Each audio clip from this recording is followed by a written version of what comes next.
What's going on, freakazoids? Happy Mother's Day to the freaky moms out there. Alright. So happy Mother's Day. Yeah, I hope most of you had good moms. There's a lot of people, not a lot, but there's a percentage of people who didn't have good moms, which is sad. I think that's such an important thing. Mom, but having a good mom and a dad are important. But moms are, like, I don't know, something different. I always talk about my mom over the years. I mean, her memory isn't very good right now.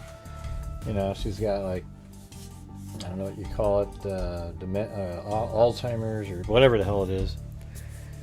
But she was, she was like about as good a mom as you could ever imagine having.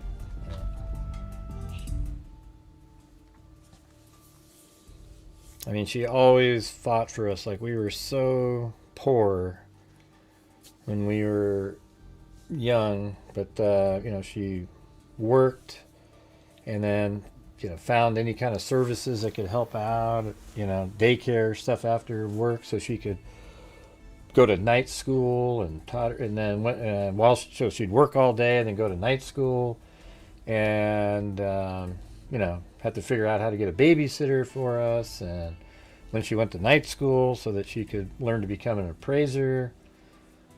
And she became a really good appraiser and finally got us out of being poor. I mean, we never were rich or anything. And then she had us moved over to a different part of town, which wasn't as bad. And then, she just did everything she could to, give us the best shot possible. I remember when I cut my leg really bad when I was a kid. I was trying to swing it. I was just chasing butterflies around, like every little kid does. I think I was like 9, something like that. And I fell down and got back up and didn't really hurt, really. But this beer bottle cut like a 6-inch long gash in my leg that went all the way to the bone. I mean, it was like, looked like a shark bit it. I mean, it was crazy. So I sort of hobbled back over to the house, and then she came running out, wrapped my leg up, and then got in a car and drove, sped all the way through all the lights and everything, and then got me, to the emergency room, and, then I was in a cast for like 6 months after that, and when I got out of the cast, I was actually faster than shit. Like, it was so fast that I don't know what the deal was. I always told people, hey, I'm bionic. That's right around the $6 million man. So I must have been about 11 then. Yeah, so that's pretty crazy. And, then I was on the swim team, and she'd always, make sure I was there. I don't know. It's just so many different things that she did over the years. It's crazy. She was the best. She just can't do any of those things anymore. So it's kind of sad. Hey, thanks, Karen. But she was so good when she was, I mean, she's still amazing, right? But it's like she doesn't remember a lot of stuff. And then, like when my brother died in 1986, like in the fraternity, I mean, that's the part that I remember a lot. Is like, I was the one. They had to drive all the way from Portland to Eugene, which is about an hour and 20-minute drive, and he was already dead, but they didn't have cell phones back then. So when she showed up with my dad, I had to tell him, and she just, it just sucked. And then she, let's see, I mean, while they're sitting there, she literally thought of others and donated his corneas, skin, everything that she could to give hope to somebody else. So I always think that somehow, somewhere out there, somebody can see through his corneas. You know?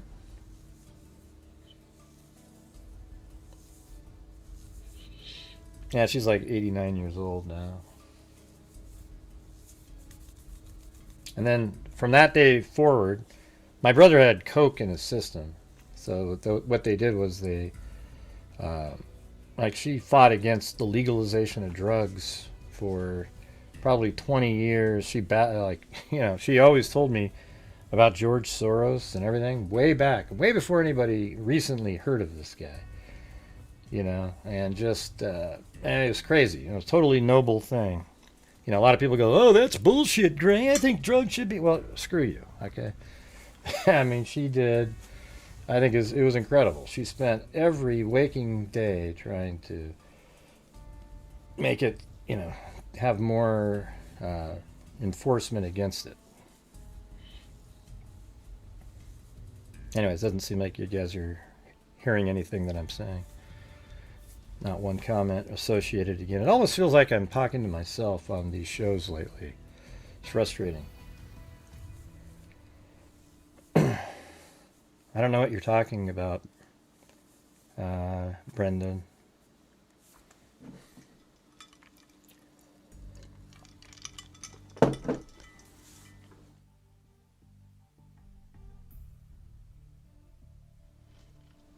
Nah, you're not really. Nobody's listening, I can tell. When people are listening, they comment. You know, they don't just stand there and.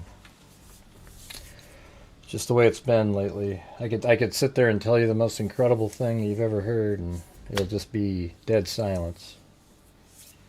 Unfortunately.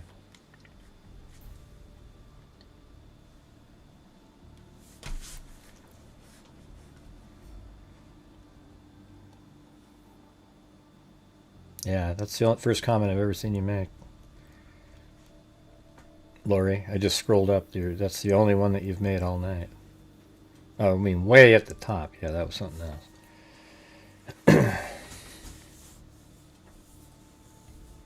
Mm-hmm.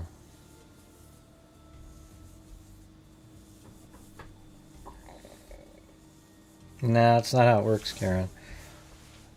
Women are chatting all the time and responding to the person on every other channel. But on mine, in the last 2 months or so, it doesn't matter what I say. I could sit there and be just telling you the greatest thing in the world, and I look at the chat, and people are talking about, like, still saying hello or something. It's just bizarre. Really strange. Kind of sucks, actually. Yeah, my mom's memory. I was talking about the story that I just told you. Yeah. You know, that's the part that really sucked, you know. Especially when telling it makes me feel shitty again. You know. Anyways.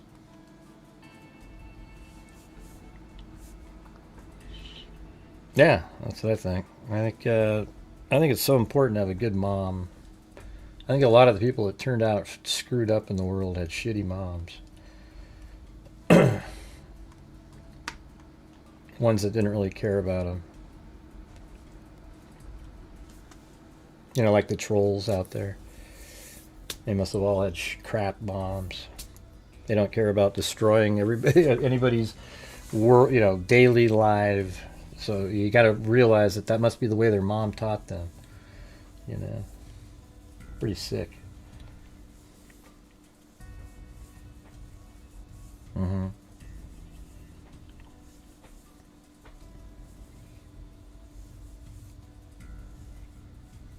Right.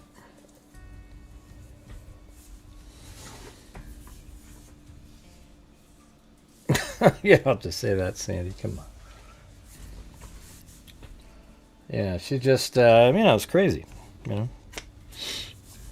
My mom, remember, Earth Day?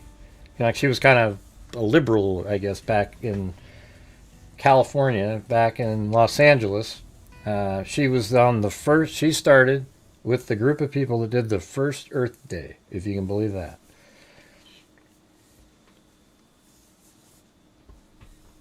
Yeah, it's pretty wild.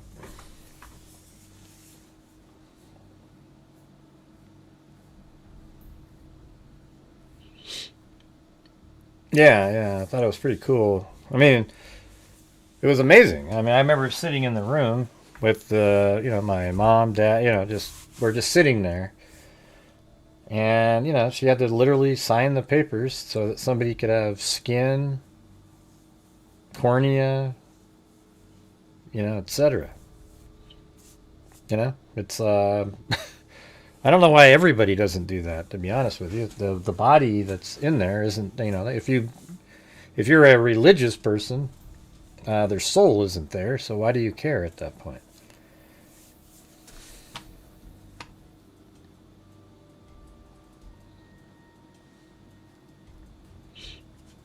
Yeah, I don't know. She's I would say, one of the strongest women that you'd ever meet. Like she could have done anything. But it's sort of like after my brother died, she got into, like I said, fighting against the legalization of drugs. But she would get sent. She went to spoke at Congress at one point. About it.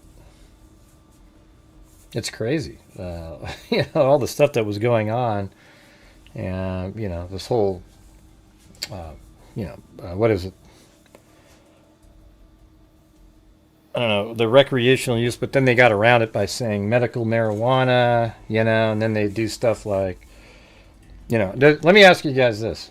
Doesn't it sort of give away the scam when they go, hey, medical marijuana, and we're having a card holder party tonight? Okay, hey, we're all having a card holder party tonight. If you have a medical marijuana card, here we go. We're at 3-7, Doesn't that just immediately let you know that it's bullshit? Because who the hell has an ibuprofen party? Hey, let's have an aspirin party tonight at 372. Nobody does that. But if you're having so you're taking medical marijuana because you have a problem with something, and then you're going to have a party to smoke with other people. Give me a break. Gray, that's not fair. You see, because I'm not talking about your specific incidents. I'm talking about the way that they originally brought it onto the scene. It was crazy.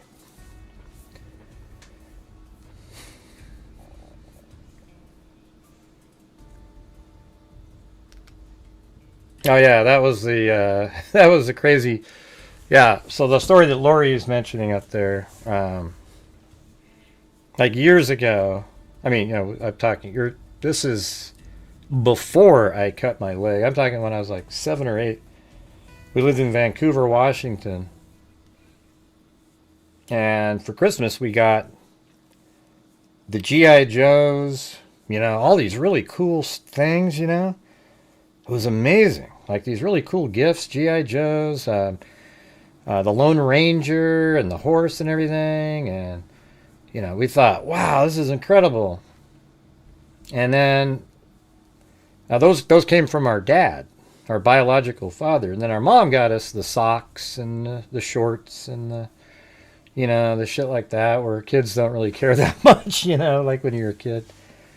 But it turns out, like years later, that my dad never bought a damn thing, and she bought all those gifts for us and said they were from him so that we thought that he loved us. Isn't that incredible? Most moms don't do shit like that. They go, oh, your dad's a pile of crap, man. He's a this and this. But she wanted us to think that way.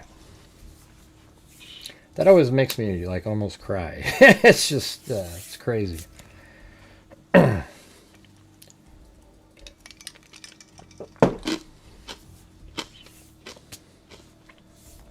Yeah.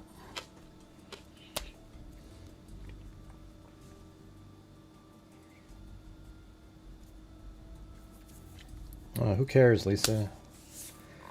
Jeez. All right. Anyways, I'm just gonna do the cases now.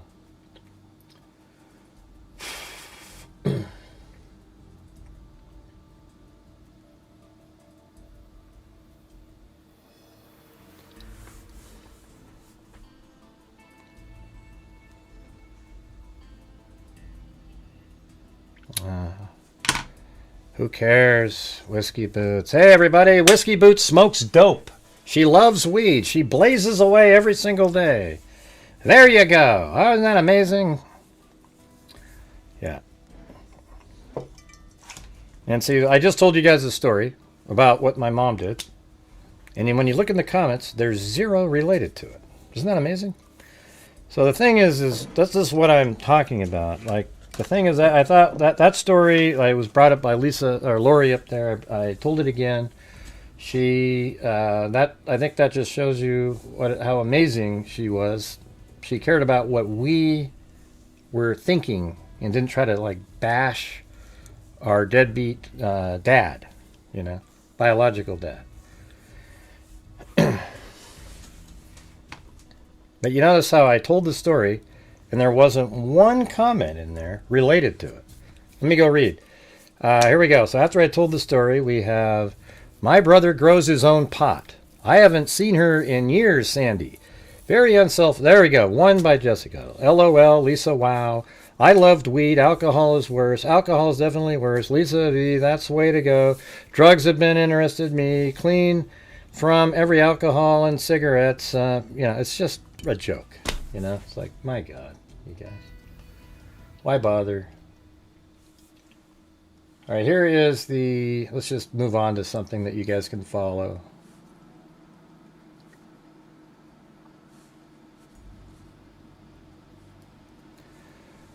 All right, here it is, the heartbreaking tribute from Savannah Guthrie's husband as family marks first Mother's Day since Nancy's kidnapping. Let's see. Savannah Guthrie's husband shared a heartbreaking Mother's Day post for his beloved wife, who was celebrating for the first time since her mother's, Nancy's, kidnapping.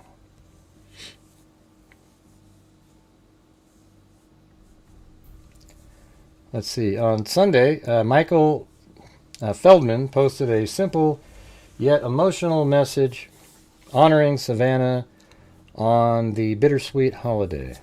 To the strongest person I know, surrounding you with love on Mother's Day. Feldman wrote alongside 2 red hearts and 1 broken heart emoji. So that's to Savannah. You know what's weird is in the comments section, you got these lunatics in there. Can you guys get off the topic now, please? Of smoking and all that shit, please. I'm sorry I brought it up, okay? Yeah, I saw your Sandy. You're only doing it because I said it. I just think it's bizarre. You know, like you have a YouTube channel and people come over here and you're telling a story and you can't get anybody, they're all just talking about smoking dope and shit like that. It's just weird. But anyways, in the comments underneath one of these, they're just absolutely crazy people. Directly under Feldman's caption, Hoda Koth, Savannah's dear friend and Today's Show co-worker, wrote, holding you with a heart emoji. Sunday marked Savannah's first Mother's Day without Nancy, who went missing in February. Isn't that amazing? Doesn't that seem like it was 3 years ago at this point? February 1st. That's ridiculous. That's like, you know, I mean, not even, it's like 3 months ago, right? But it just seems like when you think of Nancy Guthrie's case, it seems like it's been going on for a year. It's crazy. Mm-hmm.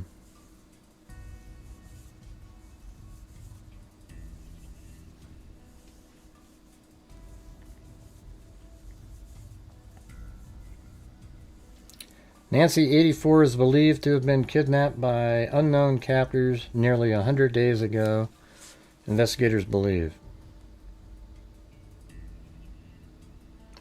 Some evidence has come to light since the case first broke open, but none of it has led to an arrest.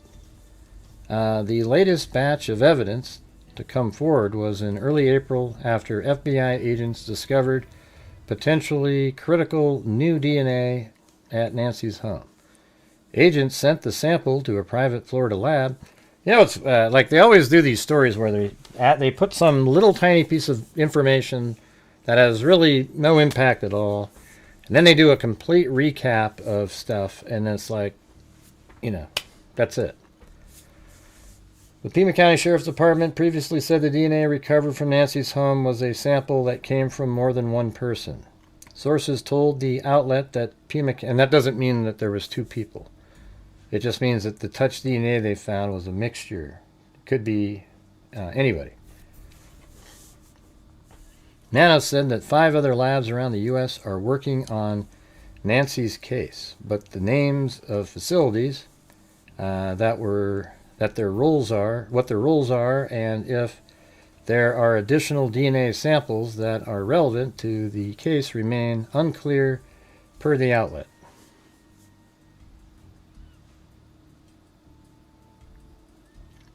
The ongoing investigation into Nancy's puzzling disappearance is being directed by about 24 Pima County and FBI investigators. So far, they have looked at a series of blackmail messages sent to the Guthrie family and to media outlets demanding money. None of the ransoms were ever paid, as the Guthrie family demanded that they needed proof of life, but never got it. Authorities in the family also could not verify the authenticity of the ransom notes, despite their willingness to pay. Over the course of the investigation, only a few people have been taken into for questioning.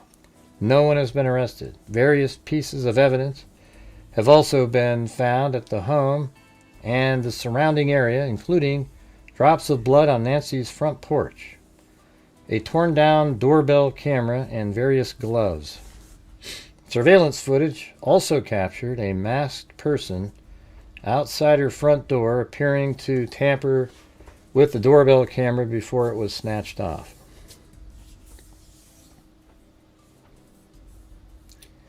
Dave Smith, a former lieutenant with the Arizona Department of Public Safety, recently told Fox News Digital that he believed Nancy might have been taken to Mexico because Tucson sits right near the border. And there is Tommaso, Annie, and Savannah. My first thought is always Mexico in a major crime because it's a great haven and it's hard for us to follow up on. Smith noted that Tucson is located about 60 miles from the border, making that scenario a strong possibility. Smith also noted that the masked suspect, seen on surveillance footage, recovered from Guthrie's Nest doorbell camera, appeared to be carrying a holstered pistol in what he described as a Mexican carry style. The retired law enforcement official also noted that the rugged terrain surrounding Tucson has complicated the search. The whole Tucson Valley is literally built around those arroyos, these ephemeral rivers, he said. It's like giant alley through the neighborhoods. He said the desert, I don't know why arroyos would cause any problems at all. You just walk down them. He said the desert offers countless hiding places while also quickly destroying evidence. Yeah, like if it does rain heavily, then it could just, rush down there.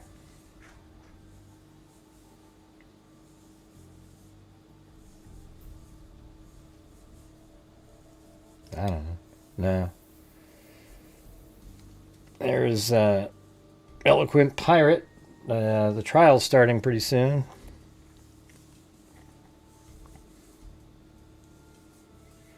I think on Tuesday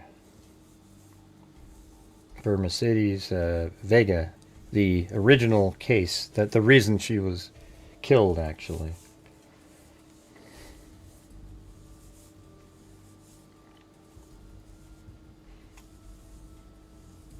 I don't know. You hardly see his eyes for more than 5 seconds, so it's hard to make any kind of claims about it.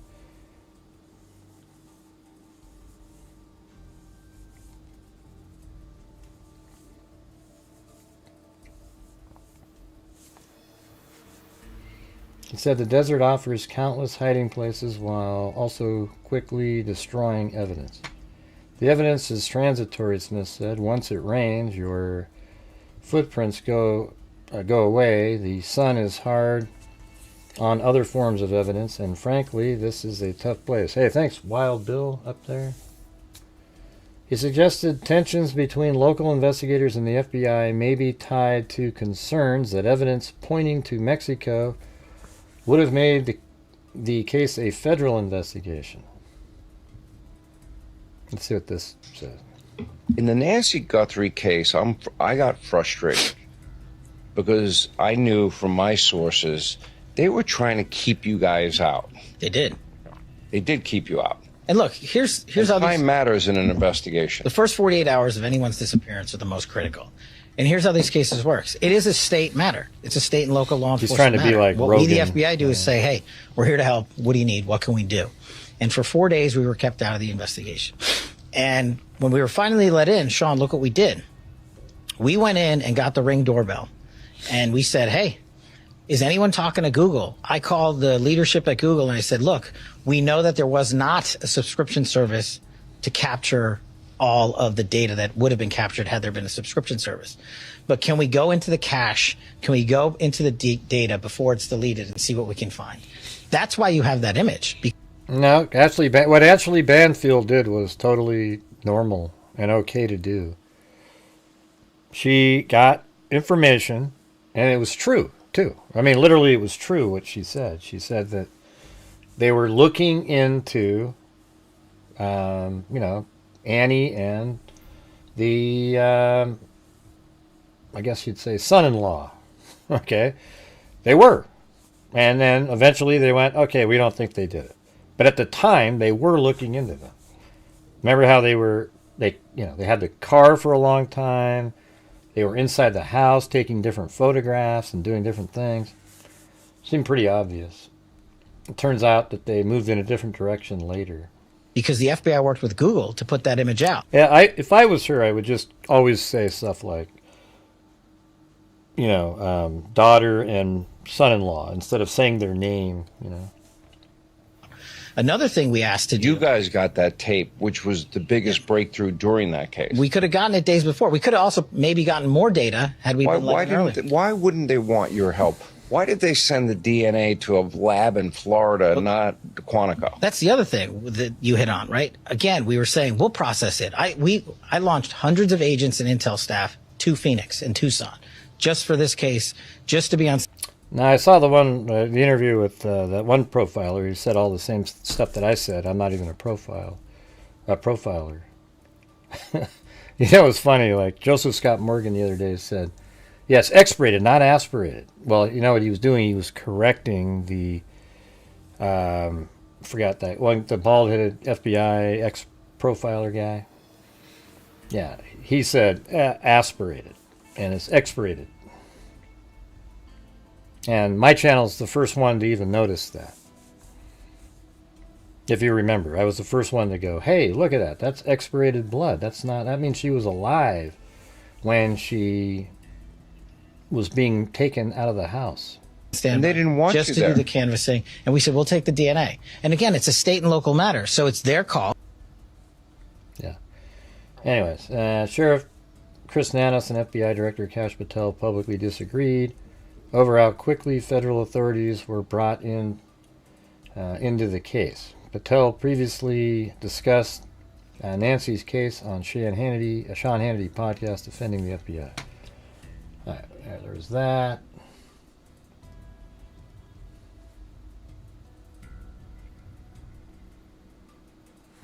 Let's see. This one's from today, too. Begs for help bringing Nancy home, an emotional Mother's Day post. Savannah's mother, daughter, sister, Nani, we miss you with every breath. We will never stop looking for you. We will never be at peace until we find you. That sounds just like what was said in that one, I guess, Instagram post. We need help. Someone knows something that can make the difference. Call 1-800-CALL-FBI. You can be anonymous and the reward remains available. Please keep praying, bring her home. Savannah wrote an emotional message to Nancy in the caption saying mother, daughter. Okay, yeah. She continued by asking her followers to share anything they may know about the mother's disappearance, adding, we need help. Okay, yeah, right. We already know that. Yeah, and then at the bottom of that, I guess you can click on there. And then over here, it talks about, look at this stupid, it's from today, May 10th. Blood spatter on Nancy Guthrie's front porch shows she was still alive when coerced out of her home by a lone abductor in the Catalina foothill of Tucson, according to a retired FBI profiler. How about I said that the same day that Brian Etten put out the image of the blood? Okay? Isn't it amazing? These people are just, I don't know, man. Who also believe that the masked suspect made enough mistakes that he will be identified eventually. We also know at least that she was alive at that point, said Jim Clemente. That's the guy I was talking about, who spent 22 years in the Bureau. That's based on his analysis of blood on her front porch. There was a concentration of round droplets near the front door, then a thinning trail towards her driveway. She must have aspirated, and that's what is incorrect, it's expirated, and then coughed up blood. I guess if that's the way you worded it, that would be correct. So aspirated meaning you breathed it in and then you coughed up blood with her face very close to the ground. But I don't know. I don't think that the pattern you see isn't aspirated. That would be inside. And I don't believe that would have happened had two people been carrying her at that point. See, this is exactly what I told you guys. That when she was being taken out, she was standing up, bent over, coughed, and the person was holding her up, and they walked down the driveway, probably at gunpoint. He is described as above average height and build. He was wearing, I wouldn't say above average. Don't they have him at 5'9"? Isn't that kind of average? Long sleeve gloves and a ski mask, and he remains unidentified nearly 100 days later. Still, the video is full of clues, Clemente told Fox News Digital. Although the suspect is believed to have scouted the location in advance, he resorted to using foliage to block the Nest camera lens and had the potential to shed facial hair through his ski mask, Clemente said. In the process of doing that, I believe he revealed what looked like a tattoo on his wrist. Nah, that's bullshit. See, he bought. That means this guy is watching social media. Okay, he's watching YouTube and stuff like that. It's probably where he got my theory from the expirated blood. Now he's talking about a tattoo. Well, come on, dude. You know, and here's the thing: if he has a tattoo on, it's not because you can see it in the video. That's not true, Gray. I saw this square. Still, the video's full of clues, although it says, in the process of doing that, I believe he revealed what looked like a tattoo on his wrist, which would not have been revealed had he adequately prepared for that camera being there. So it tells me that he's not a sophisticated offender. He was sort of bumbling his way through this. See, I don't agree with that either now.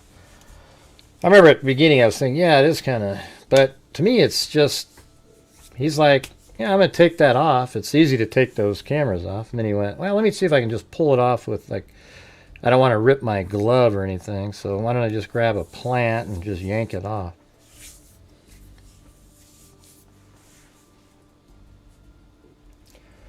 But hey guys, any chance you guys could help support the channel tonight? We're just keep going through the month. We're still behind. We're about $200 short of just sort of like reaching the goal, minimum goal each night. So we're short. We've had 4 horrendous days. So if you guys have the ability, that would be awesome. I believe that what it means is he threatened her with his gun when he was at her bedside. This is exactly what I've said. He told Fox News Digital he got her to come down, and at the front door is where she realized he's going to take me, and this is very dangerous, and I should fight. And she did. I don't know how that, if that's how hard she fought or whatever. It's just the doorbell video does not show Guthrie being taken from his home, although her home, there was blood clearly visible on her stone walkway. The camera itself was missing when deputies arrived the next morning. However, the fact that the FBI was able to recover video anyway likely shocked the kidnapper, Clemente said. And someone in his orbit, I don't think he was shocked. He knew he was being filmed when he was there. He removed. See, everyone misses the point of the. He wasn't shocked. He wasn't like, oh, if I remove this camera, I'm not going to be. No, because you know that while you're walking up to the camera, it's recording. The light's on. He removed the camera merely because he's going to be pulling a car right up in front of the door there. That's why he removed the camera. It has nothing to do with him being seen on there. He planned this out. He's wearing clothing he's probably never worn before. Everything he has on, he probably purchased for this night so that nobody out there would go, oh, I know who that is.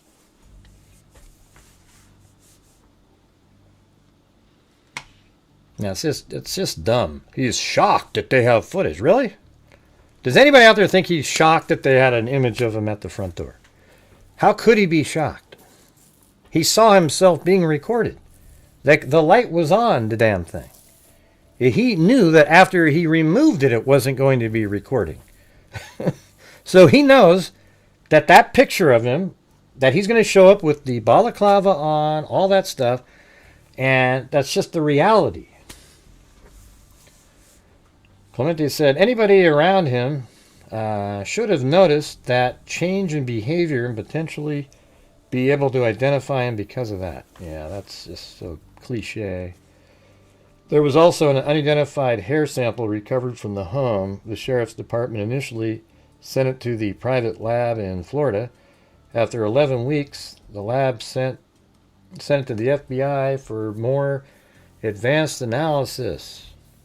If it is hair from the offender, then it will lead to the identification, Clemente said.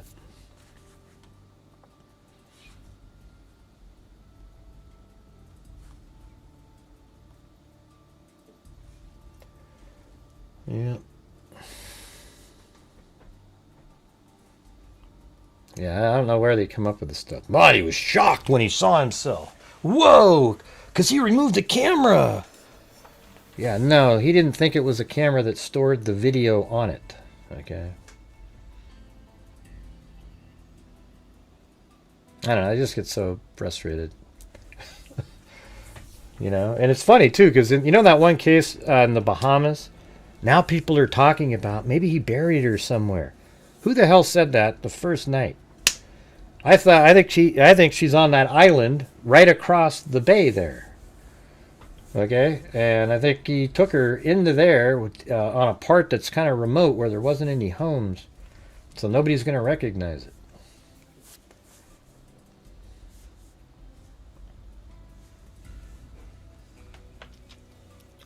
There's Wild Bill Wassman, and he said, Mother's Day, let's go freaks. All right. I'm not a mother, though, so.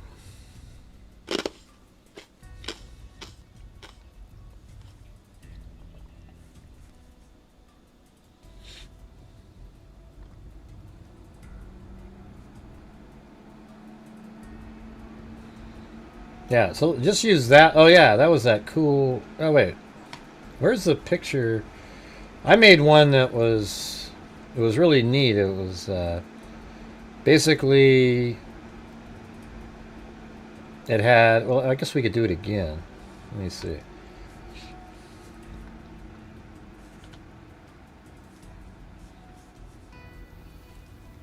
A second.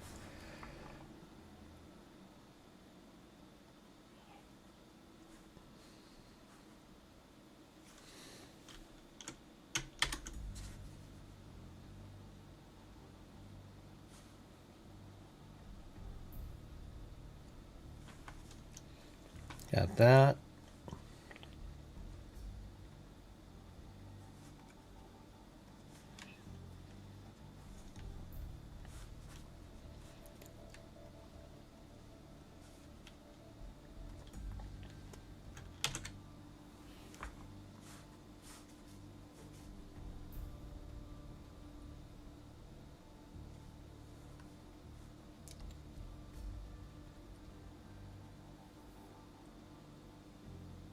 Actually, that's probably a better one.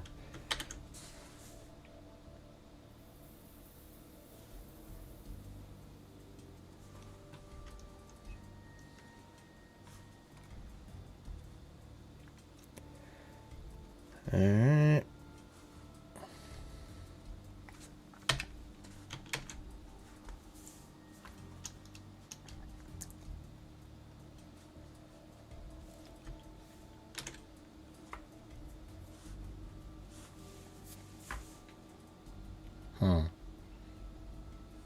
Let me do it different. That's not going to work.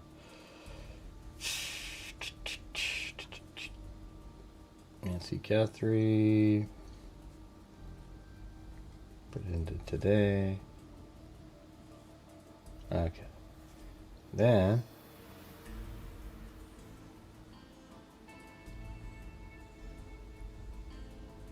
yeah. I think that should work, right?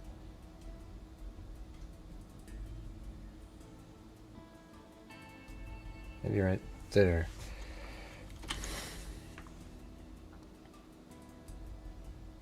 Oh wait, that's not what I was going to do.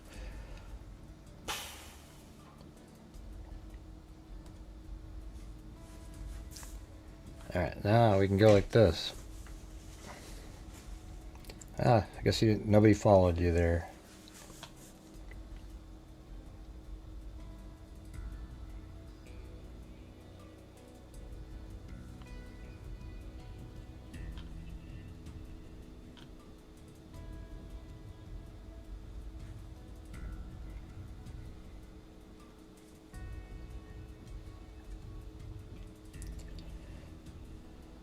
Alright, there's this one.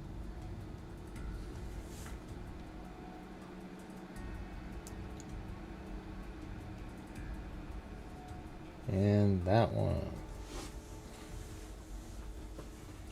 That's so much clearer. Doesn't it? Look how clear that looks in this program. That's wild. I mean, that is just...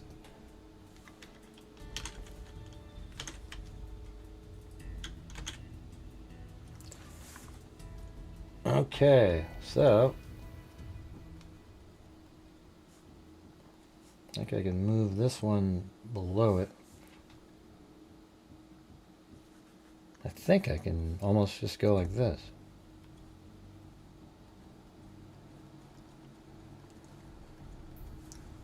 Oops.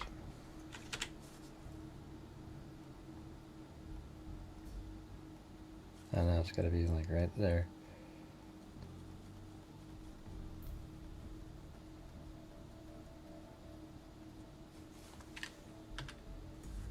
Oops.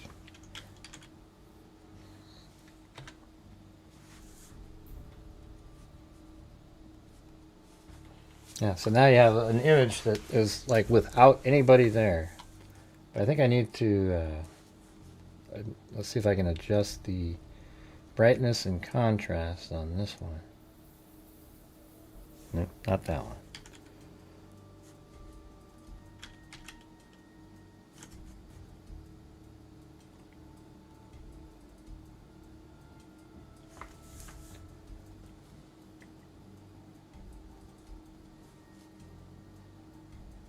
Jesus, what in the hell?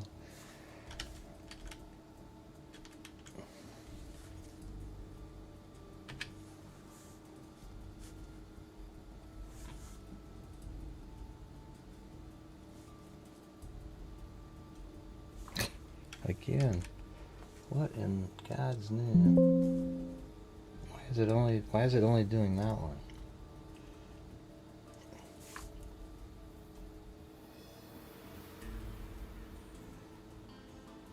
Huh.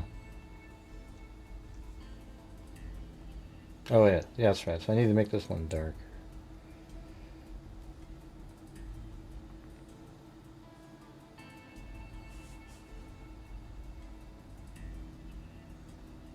Oh, look at that. Oh, boom. That is crazy. Look at that. Just psst. Right there. And then put them together. Now they're one. Image, adjustment, brightness, contrast. Look at that. Pretty cool, huh? So now this is what it looked like when there was nobody there. Like if you had blank camera shots there. I think that's pretty good.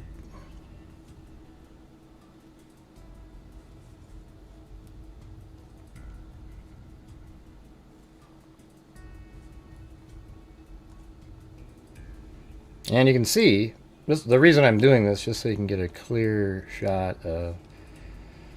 So imagine your car pulling up and parked right there. You'd be able to make out the model and everything easily. And they knew that. So they disabled the camera because they're going to be parking right there. And we know that Nancy's blood was right here. And then there's some drops that kind of made it down to the driveway. And then she was put into a vehicle and taken away.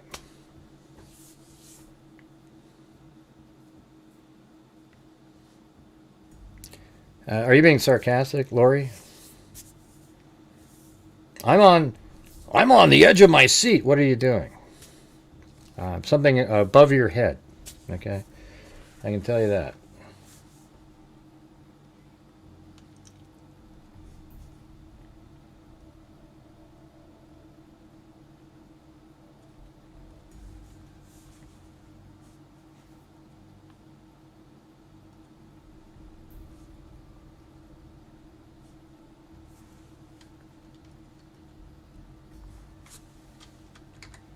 No.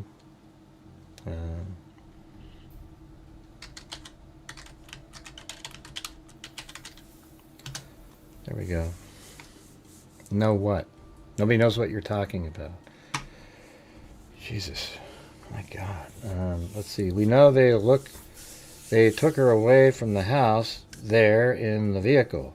Why can't they get the video from people's Teslas around them? What? Jesus. How many people do you think are driving a Tesla at 3 in the morning? Or, 2 in the morning over here?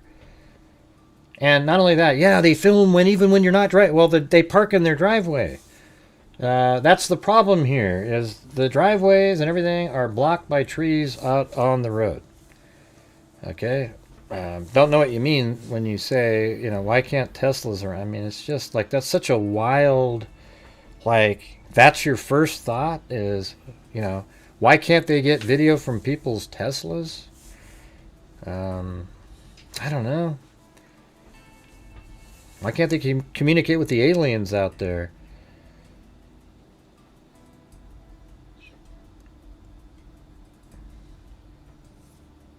We don't know, Lori. Yeah, we don't know. The image that... what do you mean? That's why I don't think the thumbnail pic is from the 11. Unless they scratched through many cars coming and going since then. What does that even mean, man? Scratch through many cars. Are people punking me right now with this craziness? This weird comments and... I know that, yeah, that's right. There's always Teslas driving around at 2 in the morning, especially in this neighborhood.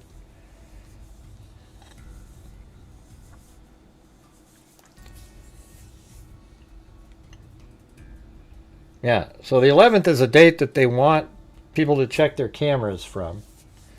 Yes, that is a date that they're doing that. We don't know what date the one is when he's... let me see if I can find it. I've got all the... Well, I have it in here, actually.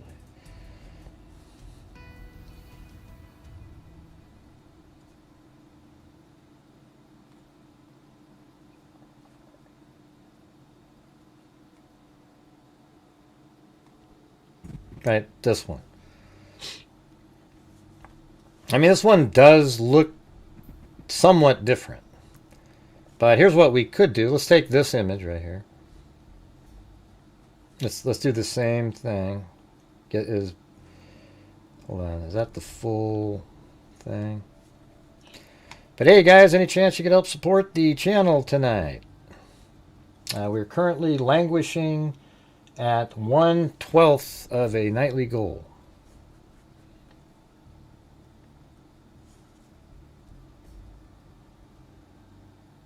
Okay, that's the full image that was out there.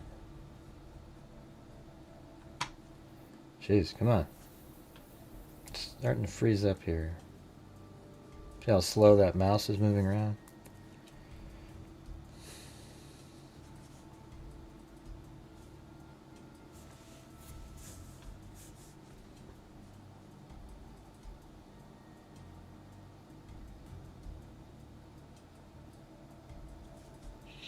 Jeez. I hate when this... I think I'll outdo like next year.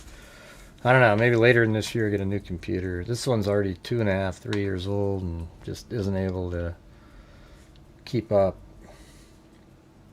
This is like the last thing in the world you want to have to deal with.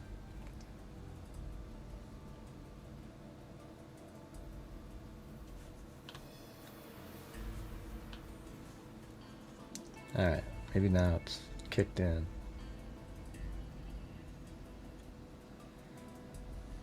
Well. Alright guys, any chance you guys can help support the channel tonight? This is about the fourth time I've asked, and we seem to be really struggling. You guys know what we do here. I was going to do something tonight where if we reached 300 I was going to donate 500, but I could tell right out of the chute it wasn't going to be one of those. So if you have the ability to, that would be fantastic.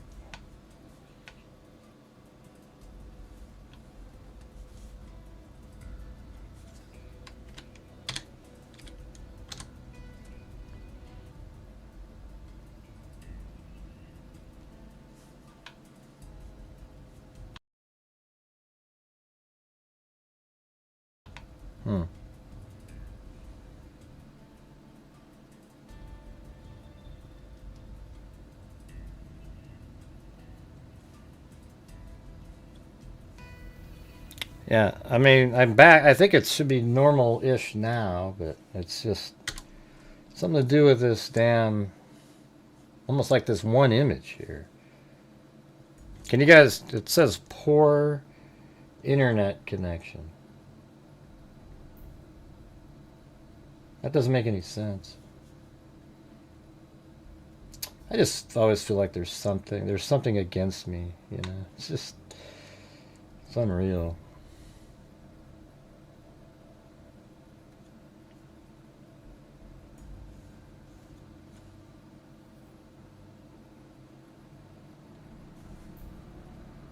Let's see.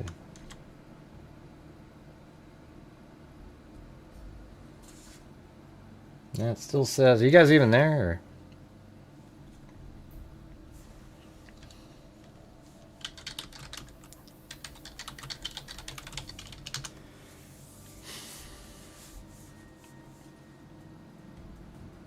I don't know, I think that I bet that's a YouTube thing. I don't know what that was.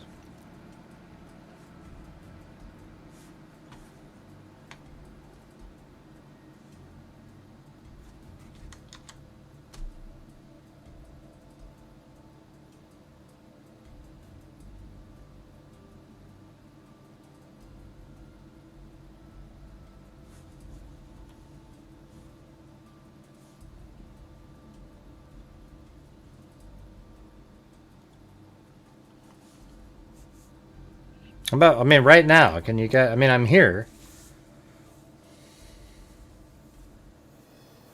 It looks like it's smooth, but down here it says poor. There's a button that says like poor, and I have, you know, like if I did internet speed check, it's lightning fast. So I don't know. It seems like a YouTube deal. Internet speed check. Yeah, no, it's definitely not my end. It's literally like I'm at let's see, upload speed is 272. That's crazy fast. Download is 636. So, you know, there's no problem on this end.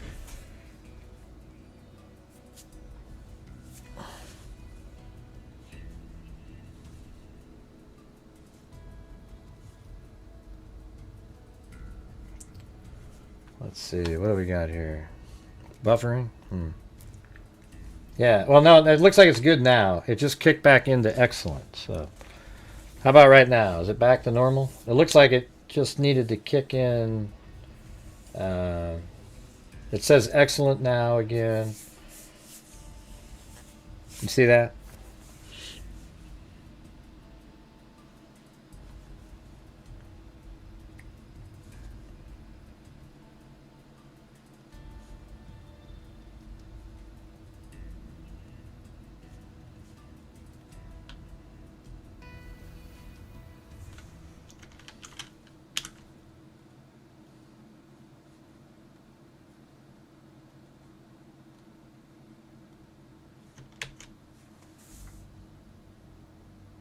Wow, that's almost good. Let's see, is that real? That's wild.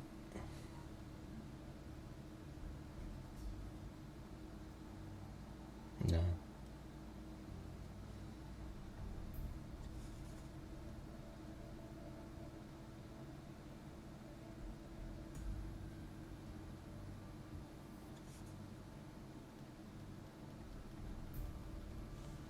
It's almost right.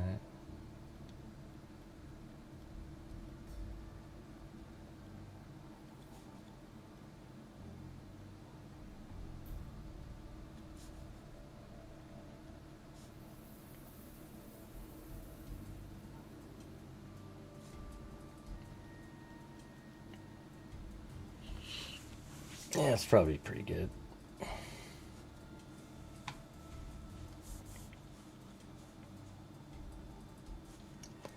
Yeah, I mean,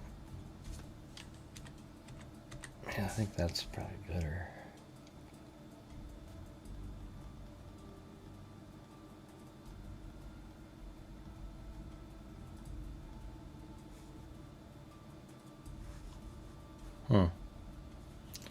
I don't know.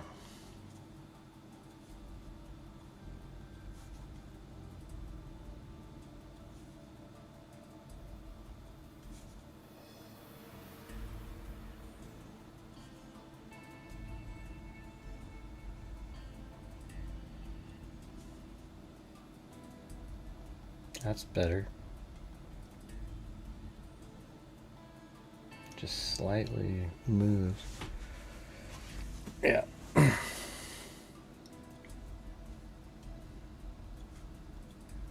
So I could probably come in here.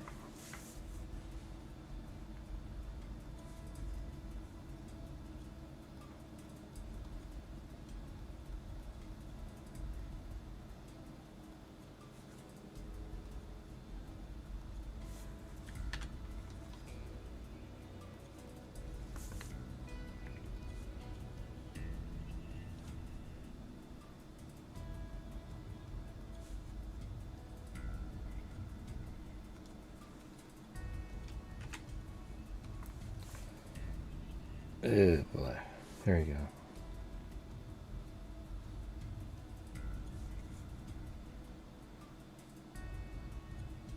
Where's the magnetic?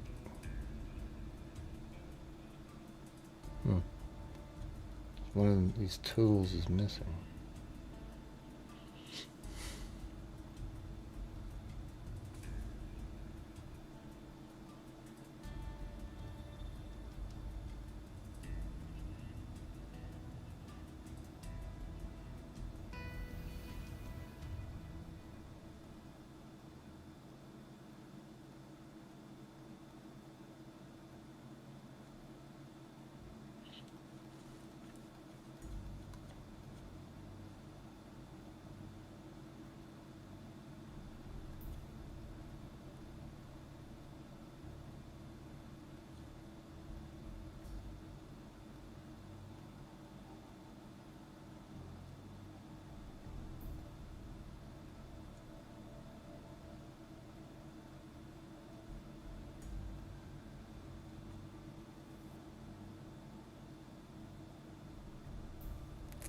hard to tell exactly what's going on with the hand there.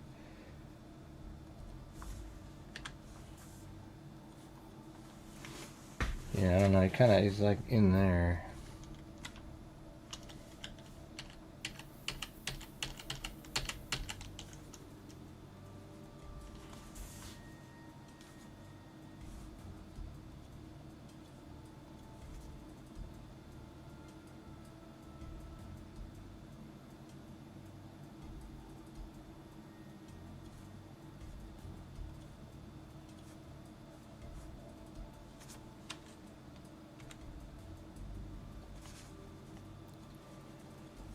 That looks pretty good, just like that. Let me just get rid of this line there.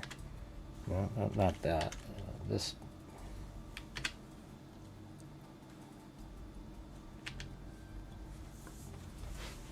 Yeah, so that's like the full shot of that. You know, notice how you couldn't see it, the whole thing? Now that's what he looked like in the full shot there. So there you go. I just changed the...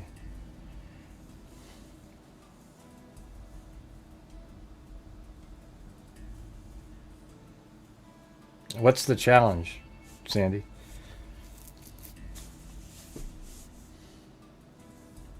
That's not how the challenges work.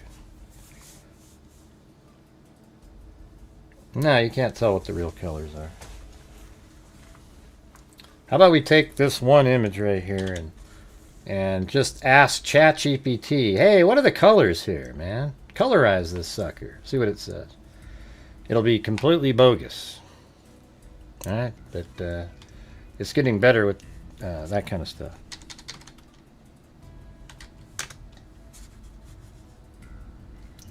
But you guys, is there any chance you guys could help support the channel tonight? We are just absolutely struggling again, and you know, the channel relies on the generosity of the people watching, and that's what allows us to do all the great things that we've done. We've donated $295,000.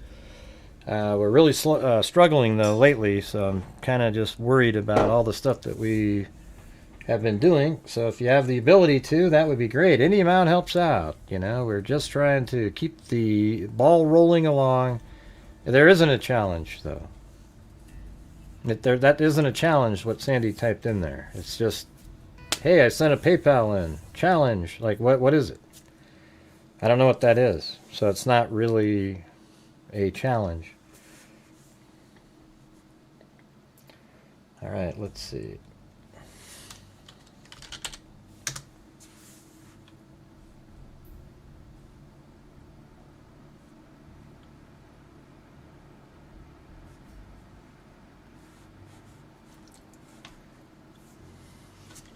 Colorize this photo.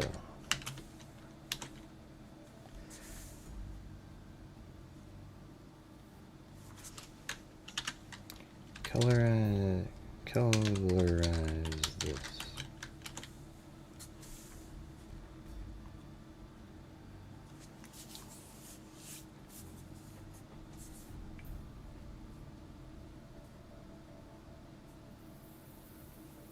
Oh, the new challenge. He wrote it in again. I see. Well, I was reading the one from before. All right, her challenge is if 2 people donate 1 channel membership, she'll send in $10.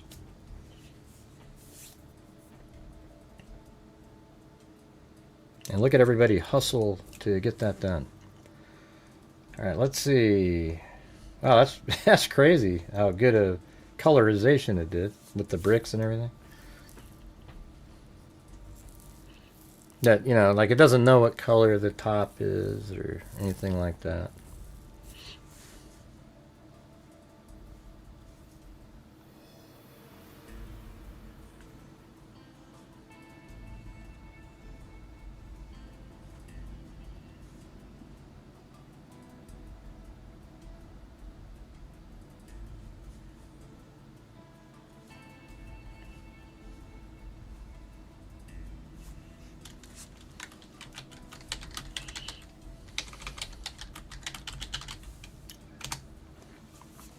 I was going to try another version of it. All right, guys, we got a challenge up there by Sandy Shirley.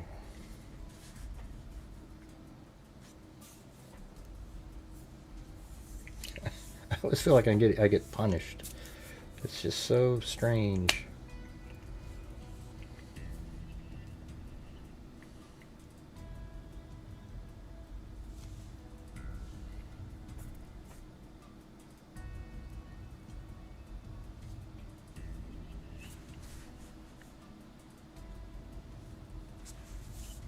Now there you go. There's a really deep colored version. See? Like, who knows what color the pants are. And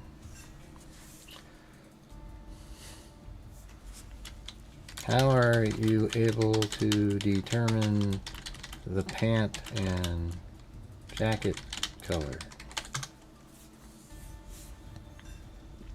Great question. The short answer is, I cannot determine the true colors from the original black and white infrared nest image. Any colors used in the colorized versions are educated guesses based on common real-world assumptions and contextual clues. Why the original image has no true color information. Your original nest image is recorded in infrared night vision mode. In this mode, the camera emits infrared light, invisible to humans. Objects reflect different amounts of infrared energy. The camera converts those reflections into shades of gray. This means bright areas do not necessarily correspond to light colors. Dark areas do not necessarily correspond to dark colors. Some fabrics reflect infrared very differently than they appear in daylight, for example. So the image itself contains no direct evidence that the pants are tan or the jacket is gray. How I chose the colors. The colorization process uses contextual assumptions rather than actual measurement.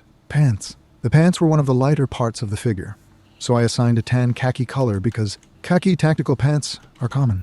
Light-colored pants often appear bright in IR. Many outdoor and work pants are tan, but they could just as easily be light gray, blue jeans, olive green, black fabric that reflects IR strongly. Now we're jacket. The jacket appeared medium gray with a mottled texture, suggesting a common heathered hoodie. I chose dark gray because that is a very common hoodie color. Same. However, it could also be black, navy blue, olive green, brown. Gloves. The gloves appeared very dark, so black was the most reasonable assumption.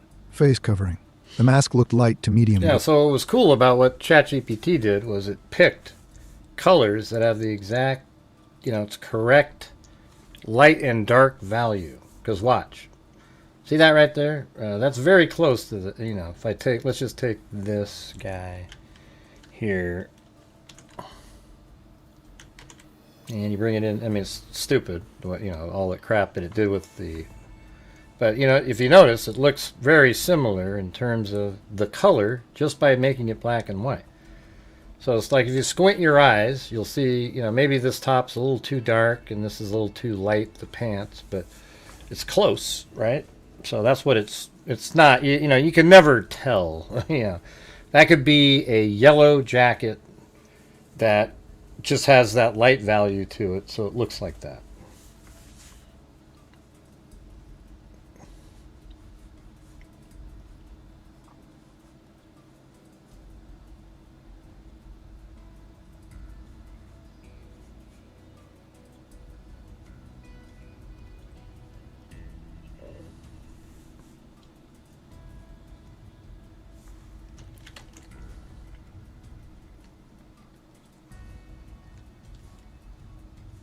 Well, there's one of them by Steve Connerly. We need one more, you guys.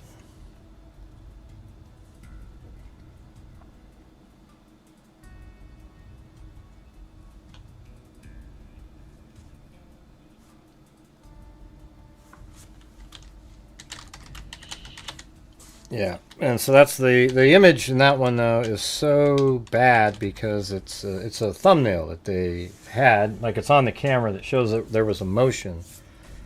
And that could have been earlier that evening. People are talking about, oh, it doesn't have shadows, etc.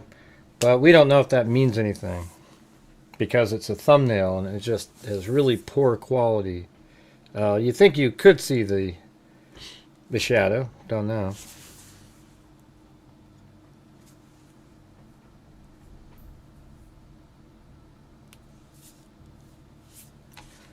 But I know. I think it's interesting to see. Now this is the full image with basically I have the background the same, a little bit different right there, but everything else looks pretty good.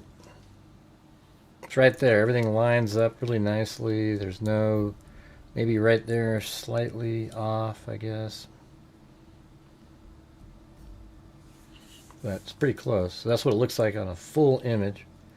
And then without them, this is what it looked like when there was nobody there at all. So I might end up using this to do like, matted animation of some sort. Like I could have somebody moving around inside of here, and then I could have somebody moving around outside, and it'll appear to go from behind. Like I could have somebody walking here. So I might be work on something like that coming up. Try to make somebody that has a backpack. You won't be able to see them very good. Maybe a balaclava on or something. So anyway, somebody could do the second gifted membership so that it'll kick in Sandy Shirley's PayPal. It's a challenge that nobody seems to be interested in.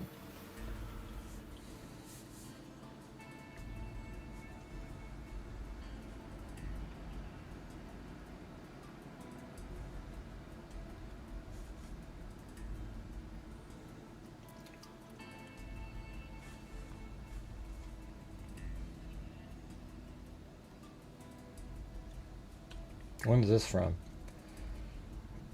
That was 4 days ago. That why profilers believe kidnapper is dead. Kidnapper? I don't know about that. Oh, that was with Brooke. I saw some of that one. I don't know what the hell the deal is tonight, man. People, it's almost like it's a punishment of some sort. It's weird.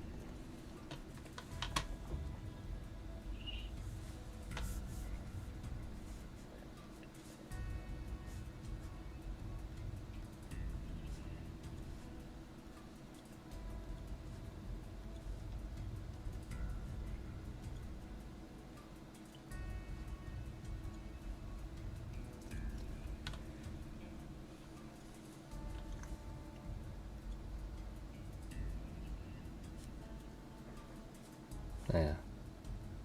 Anyways, I already got those out there.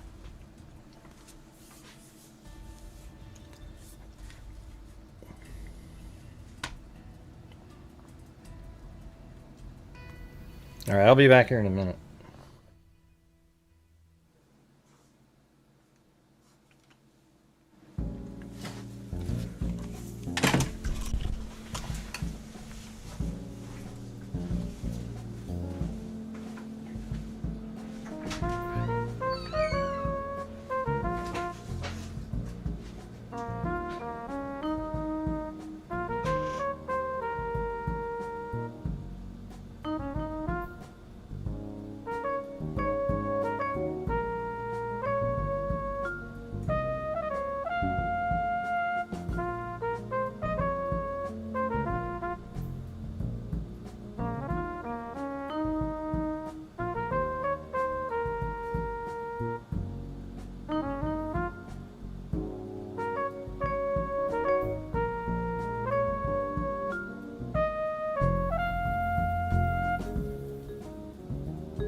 I guess there is a.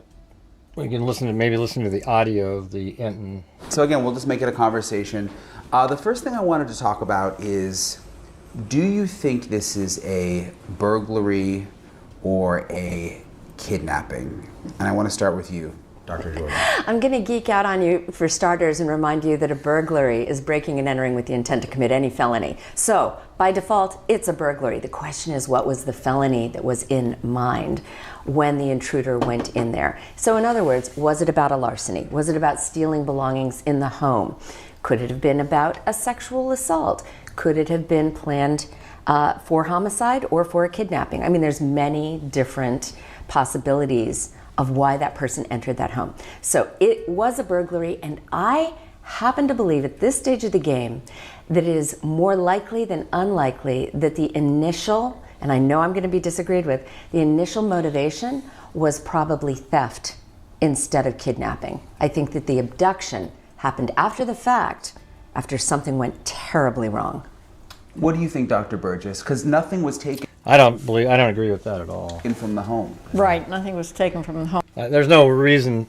Something went terribly wrong, so then you take a woman out of the home. That's bullshit. That doesn't make any sense at all.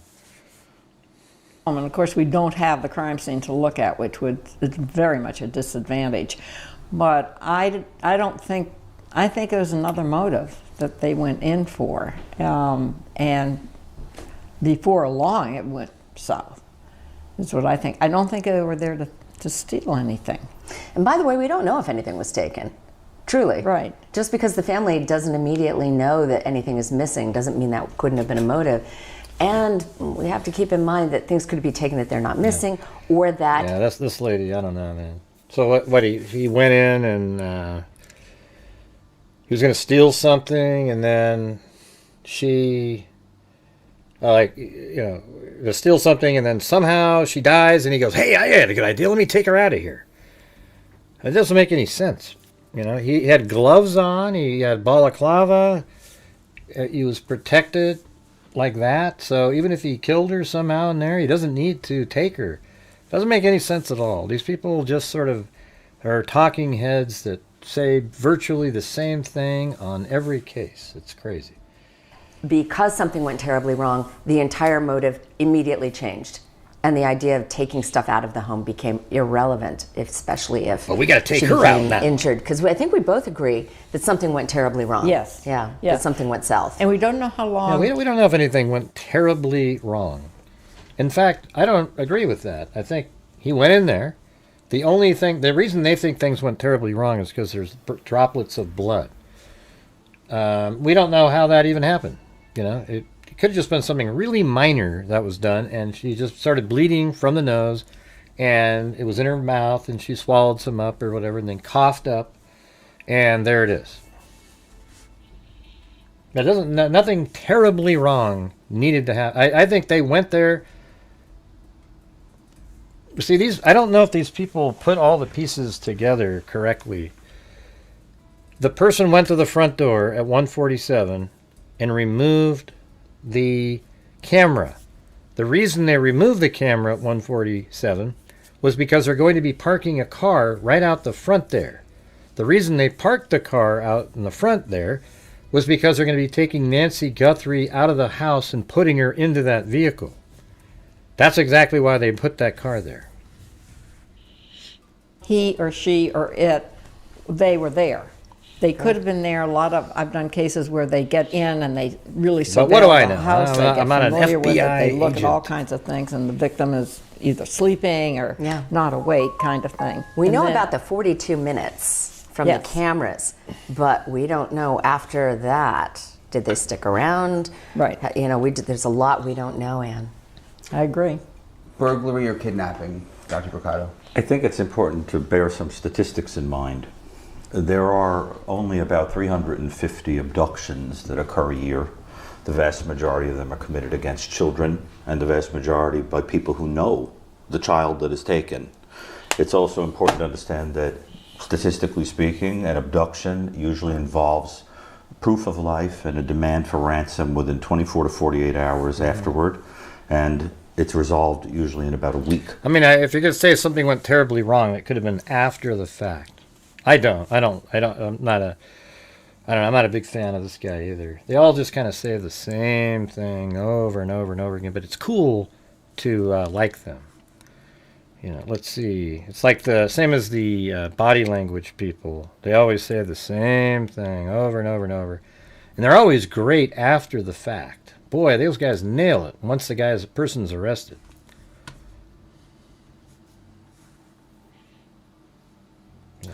If you're abducting a person for ransom, you would consider them precious cargo. I mean, I like the way he talks and stuff like that, but I find myself disagreeing with him a lot, and I be right later. You know, it's funny. They likely wouldn't be bleeding, and without their medication, you would be treating them gingerly. Yeah, so if something went terribly wrong, it would be later, like she was supposed to live so they could prove, or it could be that, you know,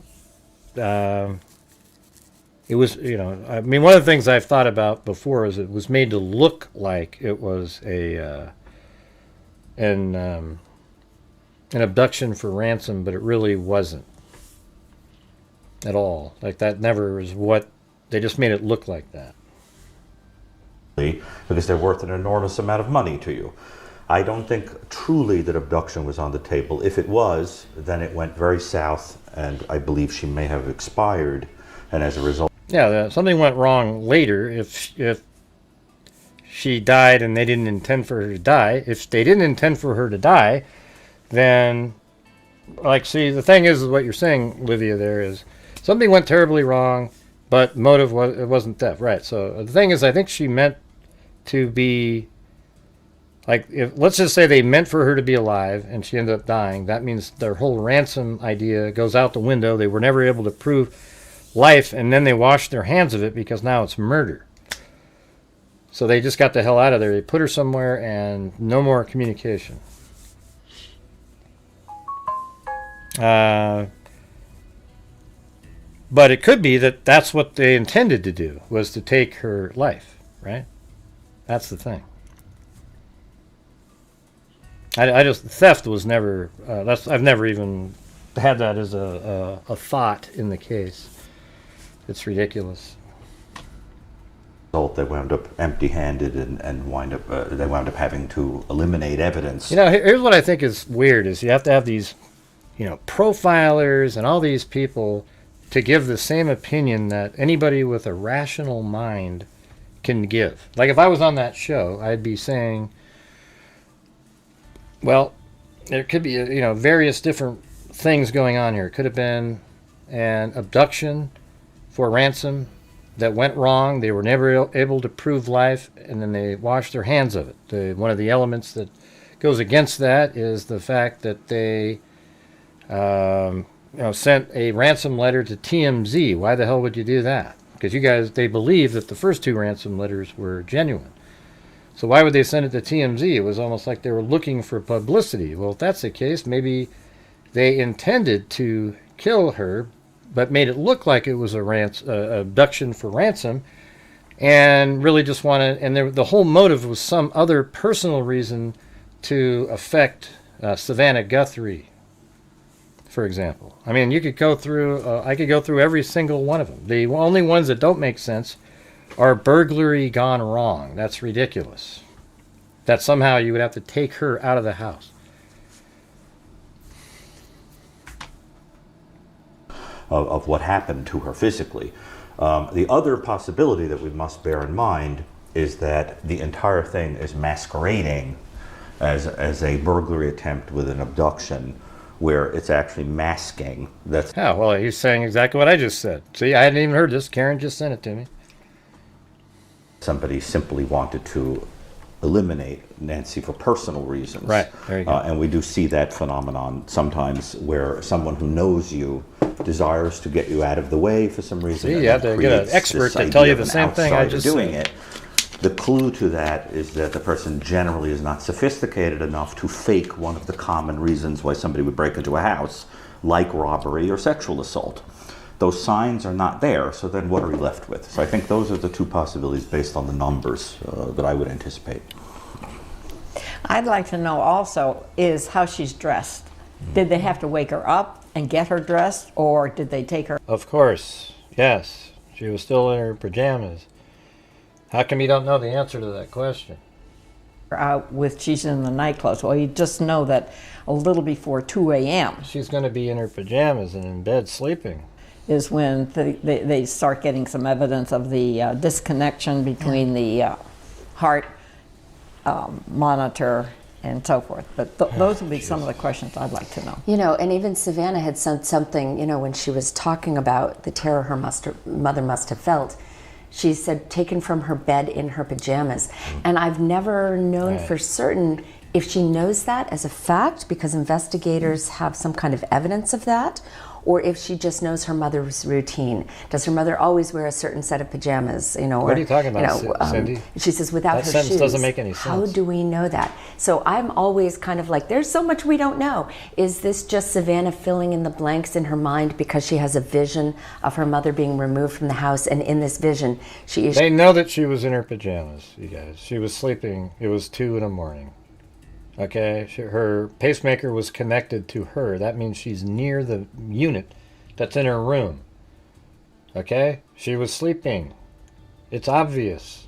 I don't know why people have to, like, wonder. It's just... shoeless in pajamas, and she was abducted from her bed. The truth is that we don't have any of that from the investigators, so we can't jump to conclusions based on what Savannah is saying. No, we can, because Savannah is told various things, and she knows what's going on. So when she says that, she knows. She's been in communication with them. They've talked about it. She knows a hell of a lot more than this lady does, or any of the rest of us.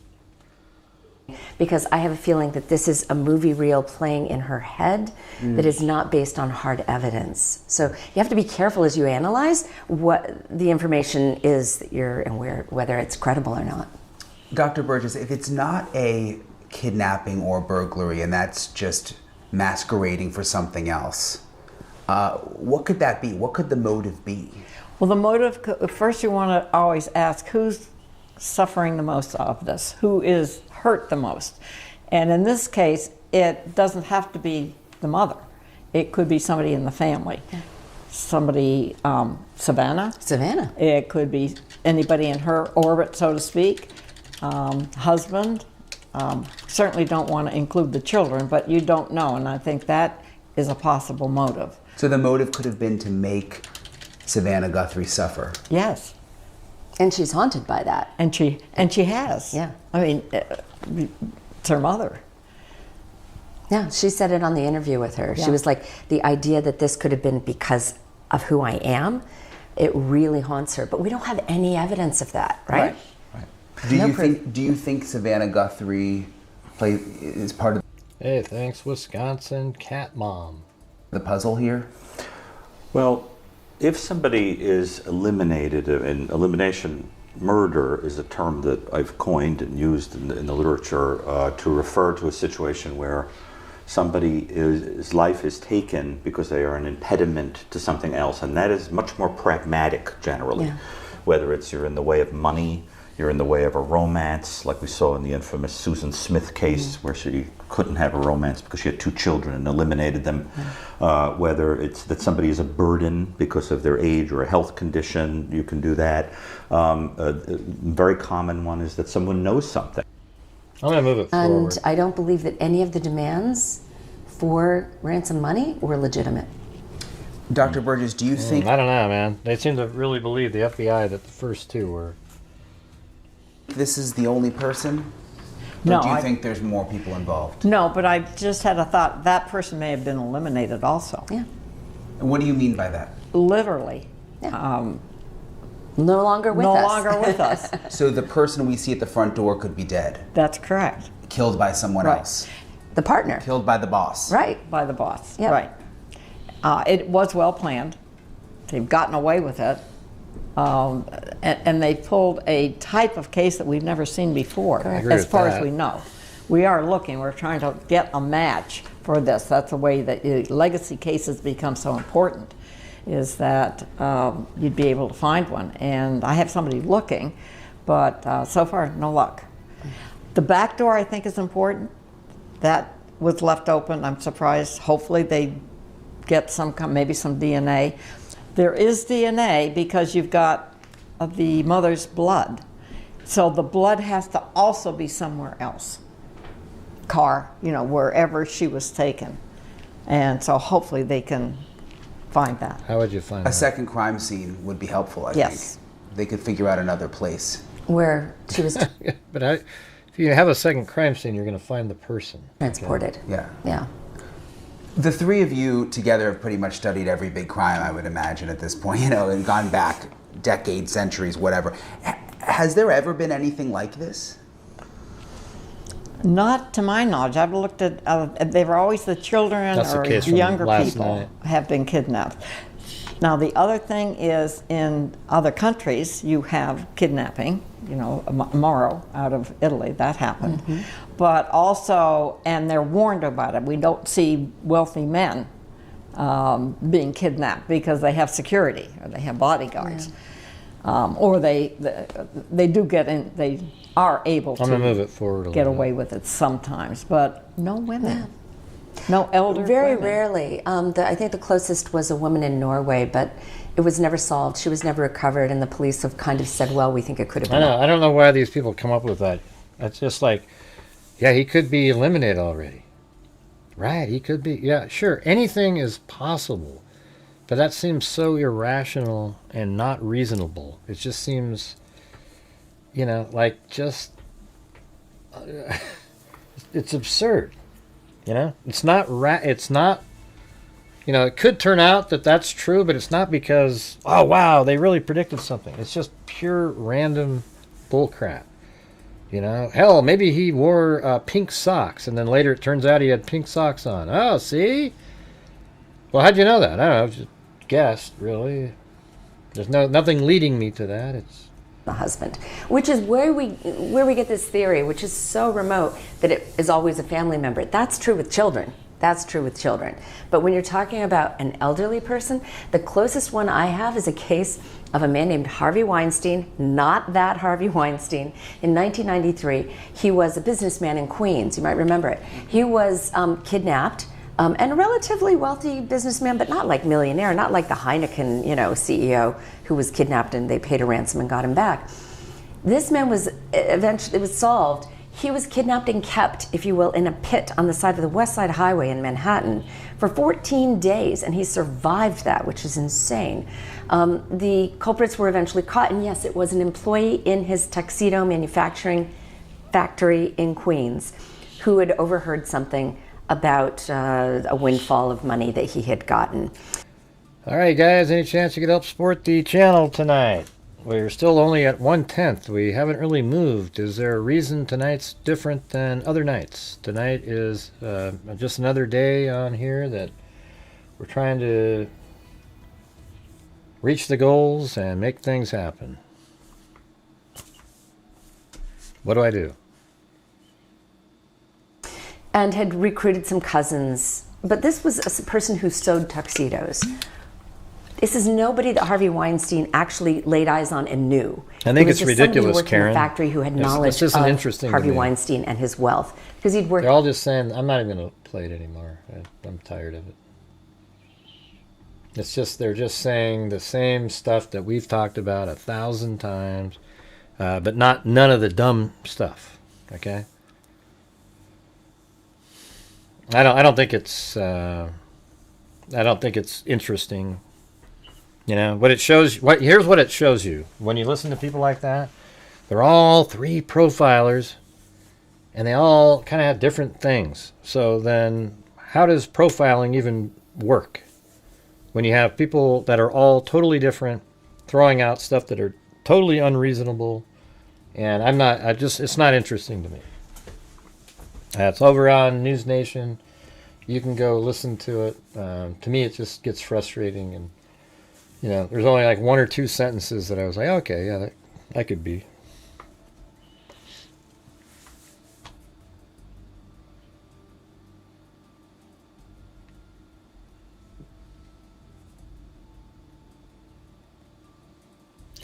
Anyways, I'm going to do this other, the other case that's mentioned in the title. I think you guys will find this sort of interesting. And if you don't Bye. Okay, see you later. All right, this is back on January 8th, 2004. A murder mystery, and let's just watch the numbers drop. Come on, keep going. 182, 880, let's keep going. A murder mystery has gripped a Gardner subdivision after a 16-year-old boy died of a blow to the head Tuesday while walking a few blocks between his mother and his father's homes. Joshua M. Davis, a ninth grader at Gardner High School, this is in, where was that? Oh yeah, North Carolina. That's where I found the articles anyways. It kind of reminds me of that one case we covered last year at that, remember that one, or a couple of years ago at the party, guys on the road.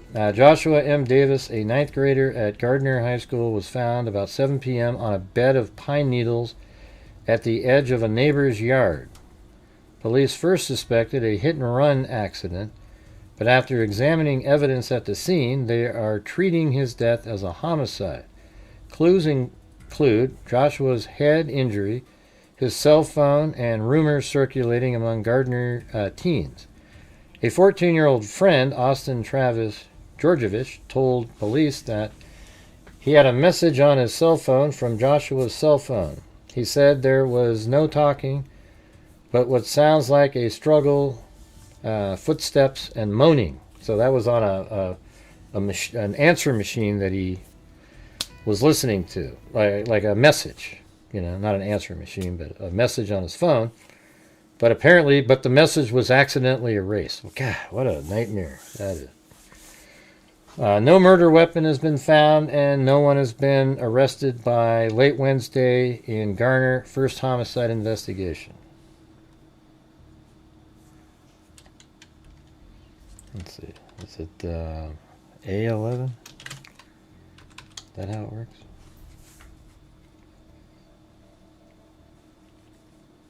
I don't know how to go to the next page. Anyways, who cares? Go to the next one.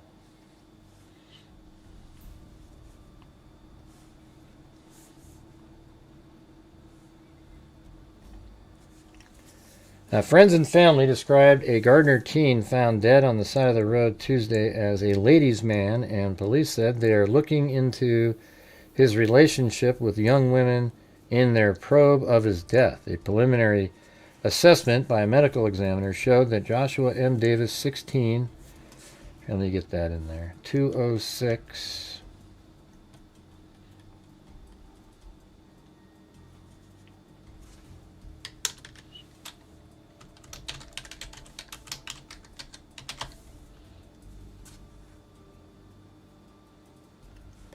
And this is in Gardner,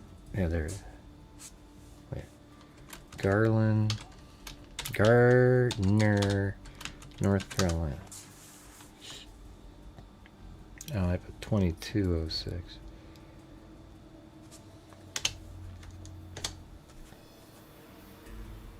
So they lived right there.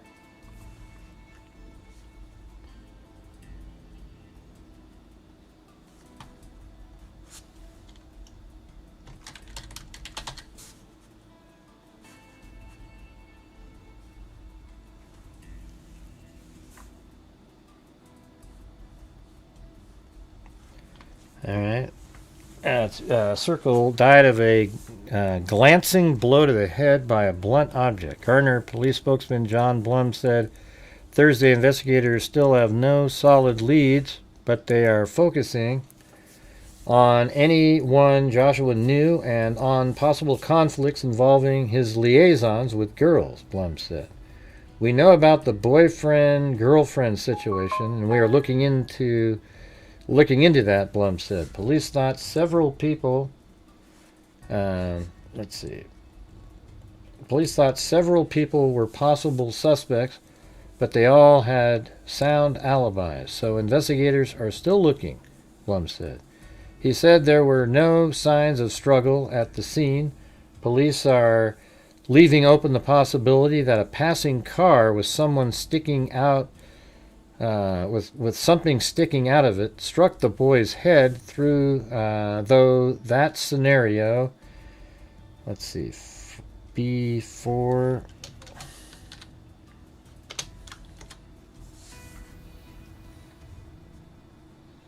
seems unlikely, he said. At the site where the body was found, okay, now we can get to the place. 14,000, I mean, 14,000, or 1,400. Hall Boulevard, there you go. So it's probably, it should be close to here, I would think.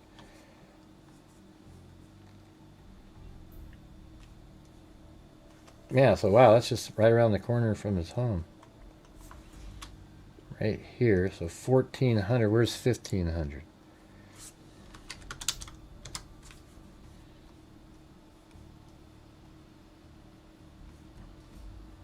Oh, so 1,500's over there. So it's somewhere in between, like right, you know, somewhere right over in here.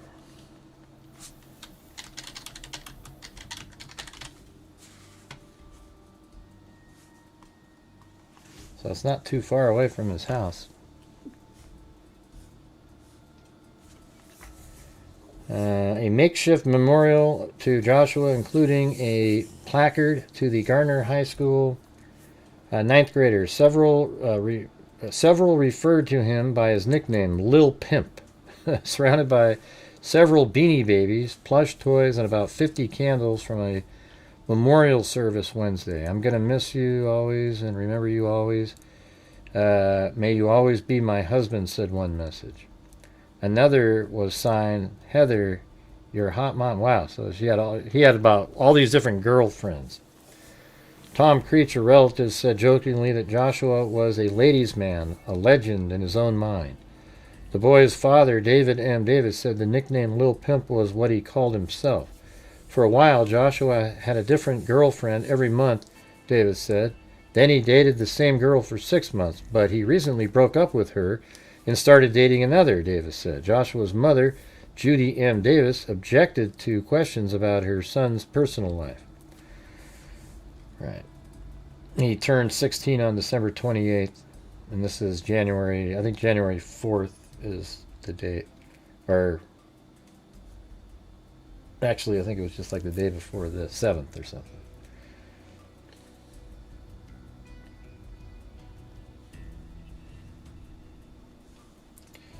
And then we go, now we're on to the 16th. Vehicle might have hit teen.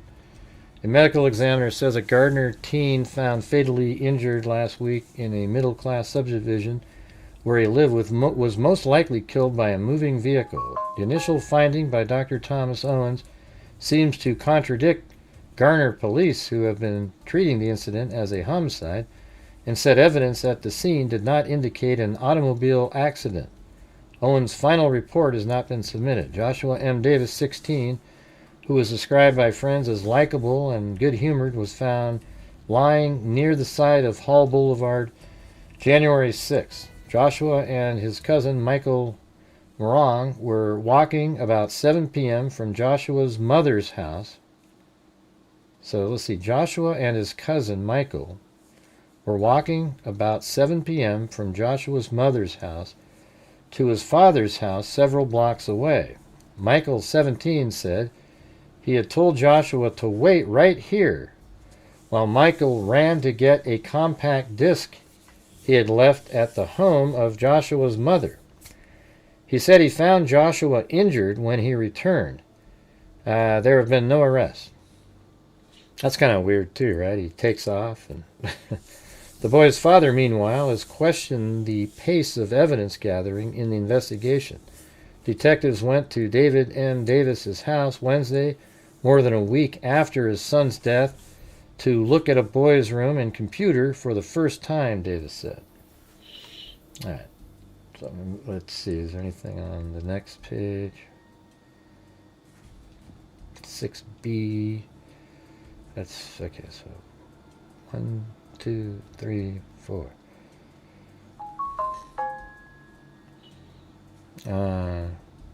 Medical findings. Computer evidence, the victim. Yeah, so they're just digging around, trying to figure out if there's anything out there that might indicate why somebody might want to harm him. Garner teen killed by moving vehicle, a medical examiner. The teenager found fatally injured along the roadside in the wake of County Town likely was killed by a moving vehicle. I think that's pretty much the same article, just the next day in the paper. Now we move all the way to February, about a month later. February 14th, a teen informant lied. There was a Garner teen had been charged with lying to police when he told them he knew who was responsible for the January 6th death of Joshua Matthew Davis, 16, of 206 Tiffany Circle. Douglas Luco Perry, 18, of 308 Oregon Trail, was charged Thursday with one count of obstructing justice, according to records filed by Garner Police and the State Bureau of Investigation. The incident was originally called to the 911 dispatcher as a traffic crash in the 1400 block of Hall Boulevard. What was that in that first article? It said, died of blow to the head. Joshua Davis, 9th grader, edge of a neighbor's yard. So it says, on a bed of pine needles at the edge of a neighbor's yard. So I guess that doesn't really give you any,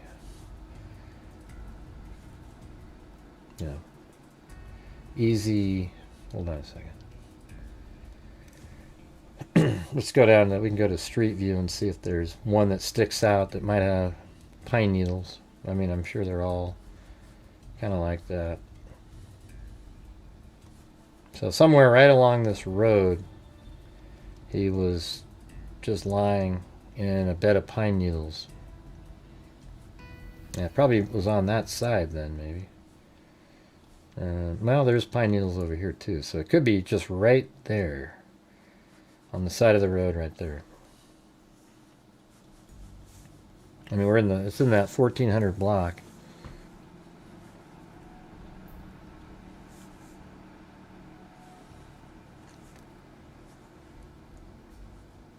Okay, informant lied, and we go to the next one. This one's March 5th. So you have this one. It says, police have released a composite sketch of a person who was seen close to where 16-year-old teen died in January of a mysterious head injury. Joshua M. Davis was found lying on the roadside of Hall Boulevard near Vandora Springs Road. Is that what that one is, just outside here? Okay, so it is closer. It's right here. So it's more on like this side, over here, close to that road. They didn't say it's close to like this one. So it is over here. Dr. Thomas Owens, who performed the autopsy, said last week that the injury looked like ones he had seen in motor vehicle accidents, but after visiting the scene of Joshua's death with police, he described to reserve judgment on how the boy died. There were too many unanswered questions in terms of the investigation by police, which is still ongoing. Davis said investigators also told him the person whose composite was released was seen by several people tripping over himself as he ran from the scene about the time Joshua was discovered. Police said in a statement that they want to speak to the unidentified youth who is described as in his mid-teens to mid-20s, broad in the shoulders, and having an athletic build.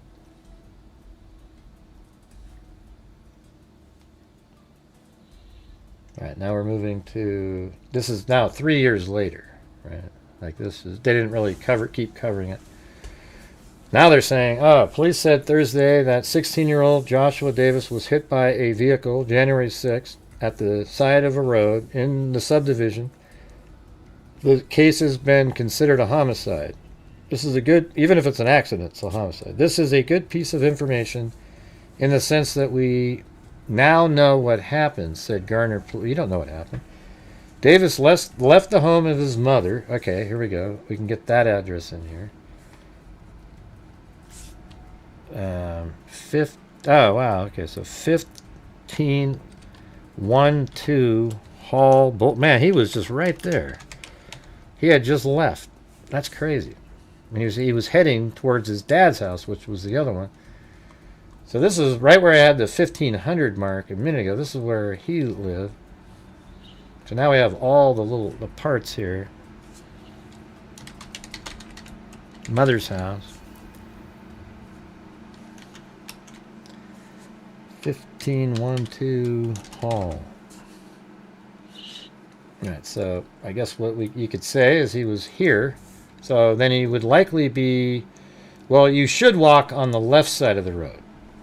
And you always want to walk on the side of the road that traffic is heading towards you. If you're riding your bike, you go on the side with traffic. So he would have walked down here, and then nearing that road, he got hit by a vehicle. So he wasn't too far away from his mom's house. Just right down the road here. Boom. I mean, he lived right here, and then that's where he was found. And then I think he must live with his dad then, who lives right there in that house. So his dad lives here, mom's there, and he was found almost like exactly in the middle. Investigators initially thought that the teen could have been hit by a car bumper or mirror. And by the way, this gets kind of weird later, okay? So just keep... We are able to finally determine, based on the information, that it was in fact a vehicle pedestrian crash. The next step is finding the driver of that vehicle, the chief said. We're hoping somebody who was driving on the street will remember something.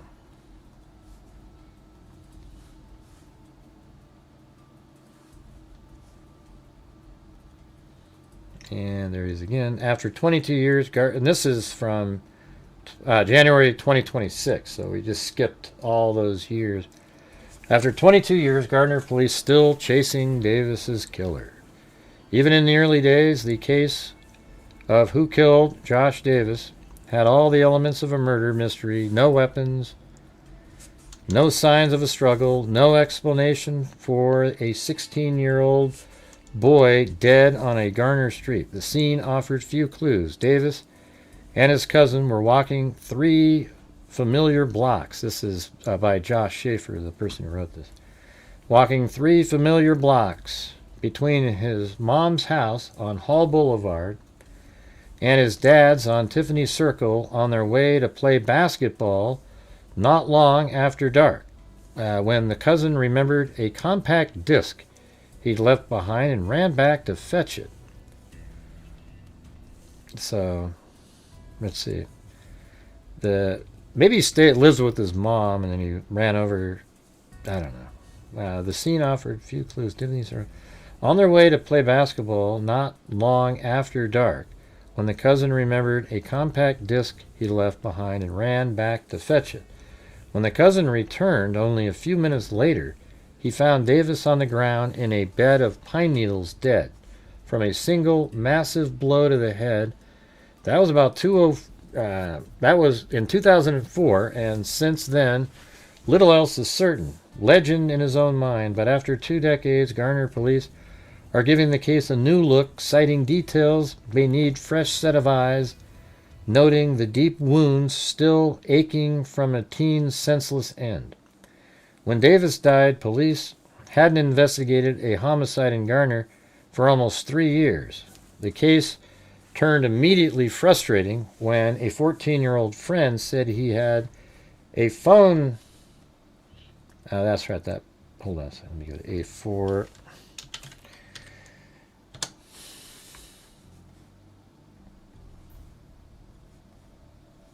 Message from Davis with sounds of struggling footsteps, then moaning.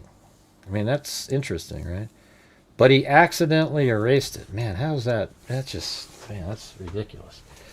At first, it wasn't even certain Davis had been murdered. The cousin banged on a neighbor's door shortly after finding the body, screaming that Davis had been hit by a car. But police found no debris at the scene or any other signs of a collision, and Davis' only wound appeared just above his right ear, and also an odd location for a passing vehicle on a slow residential street.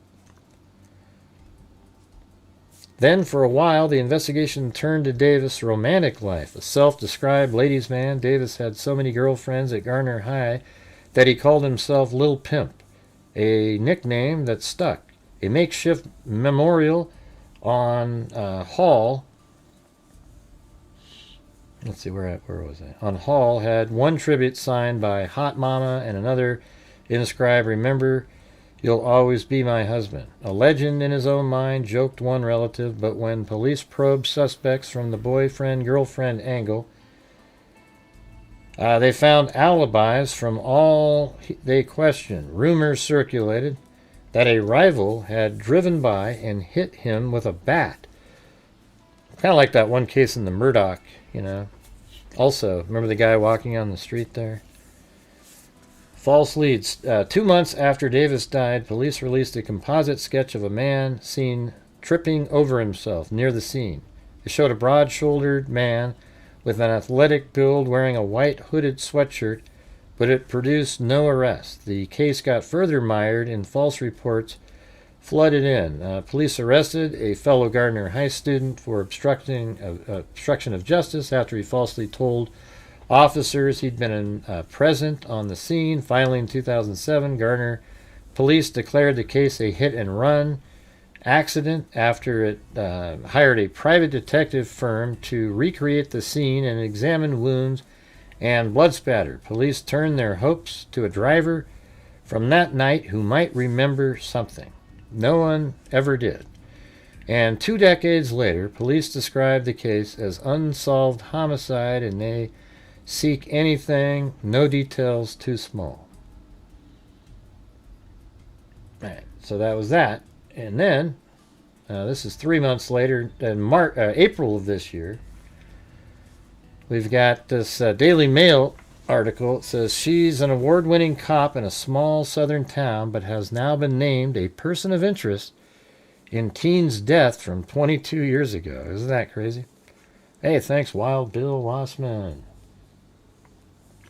For more than 2 decades, a North Carolina family has been searching for answers over who killed a 16-year-old boy in a horrifying hit-and-run. Now, a resurfaced tip from a local police officer's ex-husband. Okay, this is crazy. In 2010, and a search of the cop's home have brought new hope for a break in the case. Josh Matthew Davis' death has haunted the town of 30,000 residents in Garner since his cousin found at the side of the road on January 6, 2004. The duo had been walking together when Josh's cousin realized he had forgotten something and quickly ran back to the house.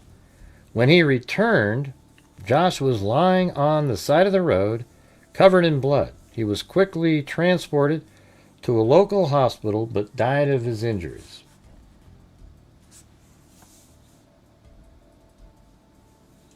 The tragedy left his grief-stricken family in shock as questions haunted them over who caused his death. More than 22 years later, those questions remain unanswered. However, a resurfaced tip has reignited hope that authorities may uncover what happened on that January night.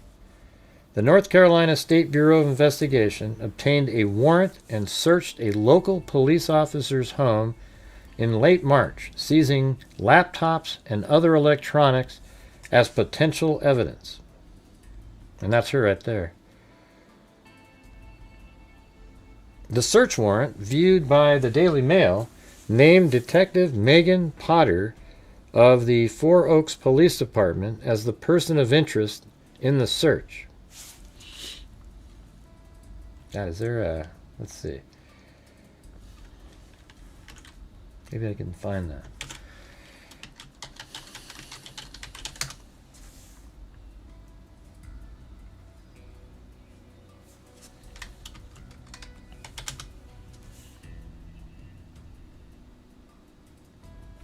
Don't see it just right away. The warrant said that Potter was interviewed by the NC SBI and Garner Police in September of 2025 in what police called a homicide investigation. The interview was prompted by a 2010 tip from Potter's ex-husband, according to the warrant. Authorities have not disclosed why there was a significant gap between Potter's interview and the search, and when the tip came in. Potter told investigators that she was aware her ex-husband had implicated her involvement in the murder, the warrant stated. Investigators found inconsistencies when she says in the murder. Why'd she say that?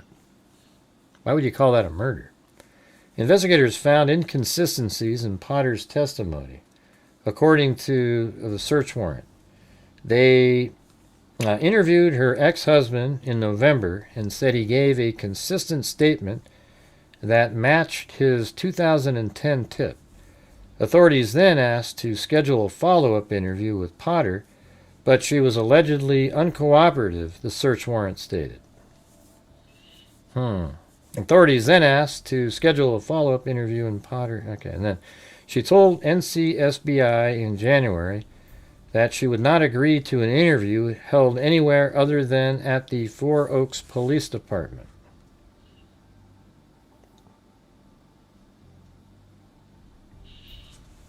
When investigators refused, she said she would think about sitting for the follow-up elsewhere, but never called the NC. Why wouldn't they do that there, I guess?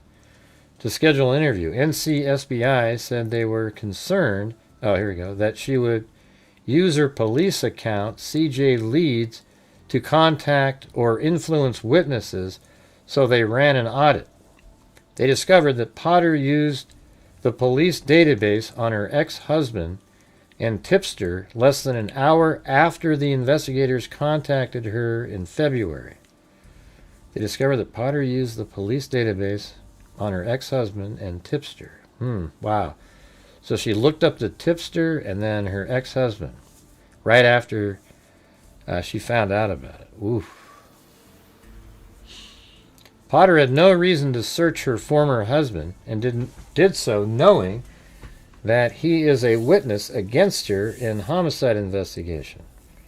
I wonder if she did that because she thought it would derail her. I bet maybe she ran into him on accident and thought it would derail her career or something. Or hell, maybe, I don't know how old she is, but maybe she liked that guy, that kid too or something. I don't know, man. I've seen weirder shit. After the audit, investigators searched Potter's home on Zeb Lane in the town of Benson, seizing her computers. Chad Flowers, a spokesperson for the NCSBI, told the Daily Mail that several computers and a cell phone were recovered. The investigation is ongoing, and law enforcement could not confirm a timeline for filling any potential charges. Chief Stephen Anderson of the Four Oaks Police Department confirmed that Potter had been placed on administrative pending the outcome of the investigation on April 16th.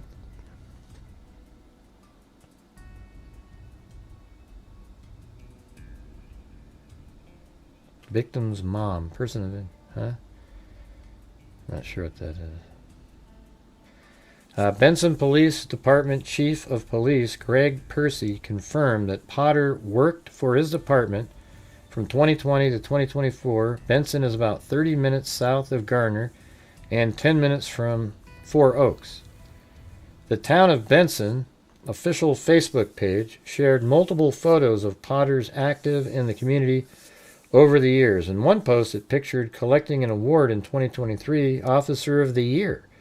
Percy said his department was unable to comment on the investigation, as it is not the investigating agencies. The update in the cold case investigation has reopened interest in the unknown sequence of events that led to Josh's death. A tipster told local ABC affiliate WTVD-TV in 2010. Does it show up? Oh, wow. So that's 2010. This is a 2010 article right here. The 16-year-old struck and killed on the side of a road in Gardner, January 2004. Let me throw this over here. A tipster tells ABC 11 he finally went to Garner Police and the SBI last month, even though he says he's known what happened to Davis since last year. Garner Police have confirmed They are checking out a new tip. This is a 2010 article. Yeah, that's what I was saying. Maybe they were dating. I just said that, Lisa. Let's see. Davis' unsolved death was featured on TV last year. The tipster says he and his wife were watching a show, and she later confessed that she knew what happened to Davis. The tipster says his wife told him, wow, this is crazy. I'm glad I clicked on that link. This is the 2010 article. How come this took so long to do something about this? I guess that's what they were saying a minute ago. This tip is literally an article. Like, it should have been, like, wow, we better get on this. It's in the public. The tipster says his wife told him. Okay, let's go back a little bit. Davis' unsolved was featured on a TV show last year. The tipster says he and his wife were watching TV show. So the tipster is her ex-husband. And she later confessed that she knew what happened to Davis. The tipster says his wife told him she was driving a car that night with 2 male passengers. He says they were smoking pot and driving around when one of the men said, "There's that guy," and told her to pull up next to Davis. He says his wife told him. So, I mean, I want to know how old she is, because 20 years ago, she might have been like 17 or 18 years old. That would make her like 38. She kind of looks like that. And she might have been in, wow, so this is before she was even a cop. There's that guy, and told her to pull up next to Davis. He says his wife told him. She then swerved over close to him, and her passenger reached out the window and hit Davis with a baseball bat. She then floored the car and sped away. Davis's father, Dave Davis, says he is intrigued by the tips because he's always believed his son was struck by a baseball bat. You're going to think I'm crazy, but I've had like 4 psychics because I had no ends to go, and they all said the same thing, that he was killed by a bat. A kid reached out the back window. Those details conflict with the official Gardner police reconstruction, which determined Davis had likely been hit by the mirror. That's the same thing they said in that case, in the Murdoch case. However, he says he's not sure whether to believe the tipster's story, since he's a convict in custody battle with his now estranged wife. But the tipster tells I wonder if she was an officer even in 2010, But the tipster, because that's only, 2004, who knows if... Wow. Because 2010 is only 6 years after, and now it's already been 16 years since that tip. However, he says he's not sure whether to believe the tipster's story, since he's a convict in custody battle with his now estranged wife, but the tipster tells the I-Team he wouldn't lie about a murder case and risk going back to prison. He says he just couldn't keep the secret. And by the way, don't you find that interesting, that last Daily Mail article where she mentions, the murder, right? She didn't say homicide or anything like that. It's almost like that was a Freudian slip on her part. Davis says at least once a year for the last 6 years, someone has approached him telling him so they probably, they got this tip and they weren't being really specific about it, for sure.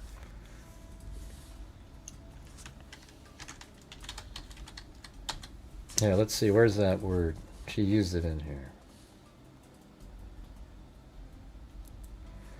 Potter told investigators that she was aware her ex-husband had implicated her involvement in the murder. See, that's different than her saying, I was implicated in as being involved in a murder.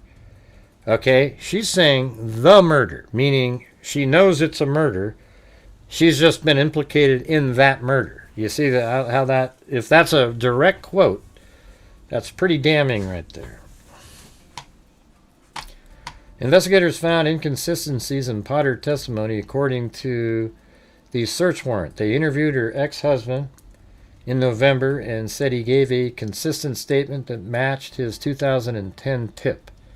Authorities then asked to schedule a follow-up interview with Potter, but she was allegedly uncooperative, the search warrant stated. She told NCSBI in January that she would not agree to an interview held anywhere other than at the Four Oak Police Department. And by the way, you guys, if you could have one last attempt out there to try to help support the channel, we're currently at 1/7. If, if we just had like, I don't know, 5 more would get us to $50. Isn't that ridiculous on this channel? After all the years of us kicking ass, we're just down to this. Let's see. Authorities then asked to schedule a follow-up interview with Potter, but she was allegedly uncooperative. She told NCSBI in January that she would not agree to an interview held anywhere other than her police department. And then we already went through this. After Potter had no reason to search her former husband on the database, so she's a cop now, but she wasn't then. I wonder when she started working here. Chad Flowers, a spokesperson for the NCSBI, told the Daily Mail that several computers and a cell phone were recovered from the home and are still being processed. The investigation is ongoing, and law enforcement could not confirm a timeline for filing any potential charges. Chief Stephen Anderson of the Four Oaks Police Department confirmed that Potter had been placed on administrative leave pending the outcome of the investigation on April 16th. And then it says, Benson Police Department Chief of Police Greg Percy confirmed that Potter worked for his department from 2020 to 2024. Wow. Benson is about 30 minutes south of Gardner and 10 minutes from Four Oaks. The Town of Benson official Facebook... Wow, so 2020. Did she work anywhere else before that? The Town of Benson official Facebook page shared multiple photos of Potter active in the community over the years. In one post, she is pictured collecting an award for 2023 Officer of the Year. Percy said his department was unable to comment on the investigation as it is not the investigating agency. The update in the case investigation has reopened interest in the unknown sequence of events that led to Josh's death. The tipster told local ABC affiliate in 2010 that he reported information to the Gardner police at the time after seeing Josh's unsolved death on television. He said his ex-wife confessed to driving a car on the night of the teen's death with 2 male passengers. She allegedly told him that they were under the influence of marijuana, and one of the men asked her to pull over when they saw Josh on the street. The tipster allegedly said one of the men reached out of the window, hit Josh with a baseball bat, and sped away. WTVD-TV did not discuss the tipster's name, but said he was a convict in the midst of custody battle with the estranged wife. Police confirmed at the time that they were looking into the tip, but no arrests were made. It's unclear if the tip is the same one that led to the recent search warrant. Josh's mother, Judy Creech, told local NBC affiliate WRAL earlier this month that the person of interest knew her son and even signed the guest book at his funeral. Oh boy. It's just mind-blowing, she said. Oh, I actually think this is real. I think this is a true story. She said that she hopes the break in her son's case will lead to answers. And if that's true, then this is an actual murder, not just, because that means one of the people in the car with the bat And then she'll lose her, everything's done for her. Now, the teen sister, Alyssa Hatcher, also pleaded with those in the community to report information related to her brother's death. All right, so that was that one. And then there was another article today on it in the Daily Mail. Let's see what this one says. So that was in April. As Joshua, so the title is Small Town Cops Chilling Axe at Funeral of Boy 16 as she's named a person of interest. Josh was killed on January 6, 2004 in what was initially ruled a hit and run by police. But a resurfaced tip from 2010 has blown the case wide open as investigators work to solve what they have now called a homicide. Well, it's always been a homicide. The teen had been walking in the residential neighborhood of Garner, North Carolina, with his cousin when his relative ran home to fetch something. When he returned, a CD player. When he returned a few minutes later, Josh was lying on the side of the road. As previously reported by the Daily Mail, Detective Megan Potter of the Four Oaks Police Department has now been named as a person of interest in the case. The NCSBI obtained a warrant and searched Potter's home in late March, seizing laptops and other electronics. I wonder if it could have just been her, and she's tried to claim that there was these two other people. She'll probably go, I don't remember who they were. Potter had not had any official charges filed against her in connection with Josh's death. Josh's father, Dave Davis, told the Daily Mail that Potter had gone to high school with his son. Oh boy, see? That's exactly what I was saying. And he was shocked to learn she had attended his funeral services. He said that after Potter was named as a person of interest, he spoke to Josh's mother, Judy Creech, who recalled meeting her at their son's wake. She said that she remembered Potter giving her a hug at the service, offering condolences. Davis said Potter was a mutual friend of his son, but he had not heard of her until last November when police continued their investigation. One of Josh's best friends, William Ward, told the Daily Mail that he was also shocked when Potter was named a person of interest. He said his brother knew Potter, but he and Josh's friends group had not known her in high school. Josh might have known who she was, but they were definitely not friends at all, and I nor our other best friend, Austin, had ever heard her name out of Josh's mouth. The warrant said Potter was interviewed by NCSBI and the Gardner Police September 2025 in connection with so this is even back in September, they were already talking to her. Authorities have not disclosed why there was a significant gap between Potter's interview, the search, and when the tip came in.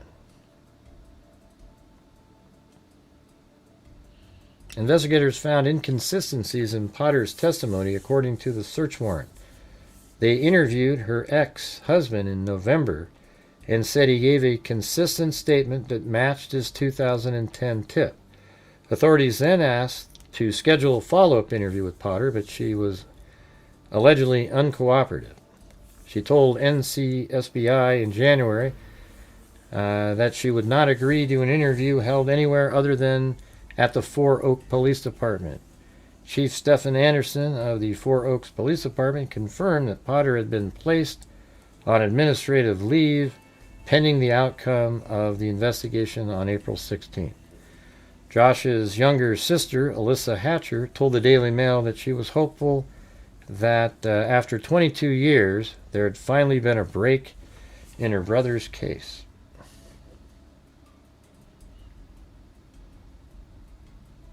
Her ex-husband reported that she told him exactly what happened. We never heard that until now. Josh's family and friends, well, you did, because in 2010, she said that. So I guess that's right here. Josh's family said they were not aware of the tip in 2010. How come? How could you not been aware? What do you mean you weren't aware of it? Hold on. This is 2010, and, you know, the father was, Davis's father, Dave, says he's intrigued by the tips because and he says he's heard a whole bunch of tips, so he was aware of it.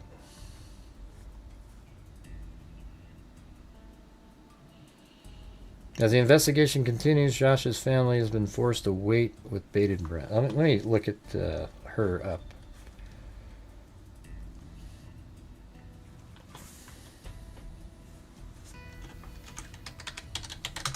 That's crazy. All right. And so this is in Garner.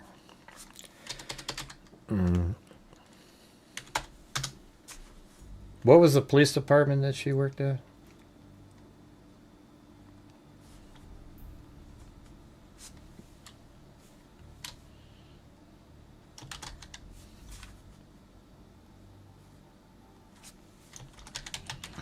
So anyways, you guys have any answer why tonight's so crappy in getting the support for the channel? You know, because we're already behind. And anybody have the answer to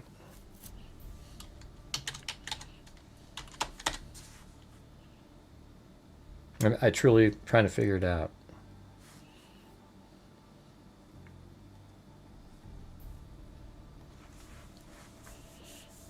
Okay, it says she's 42, which would make her, well,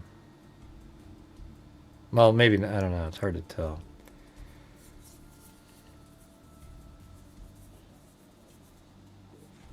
Anybody? Anybody got an answer?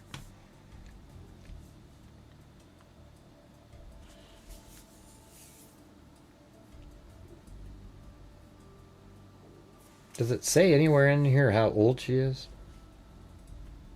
It seems weird that they never...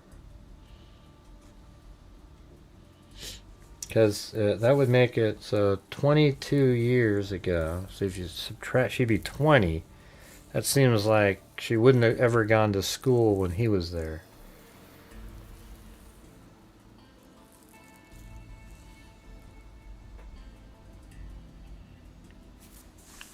Let's see if this first one is her.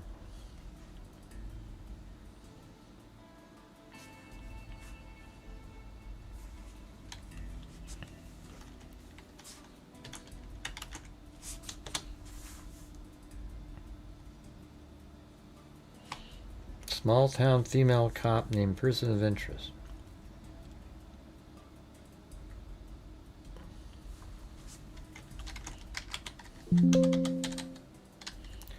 Detective with the Four Oaks Police Department.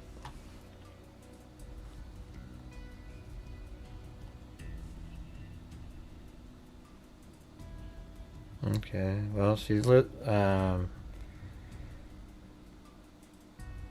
think this is her. Let me see if I got the right person. I guess if I go to the jobs, it might say.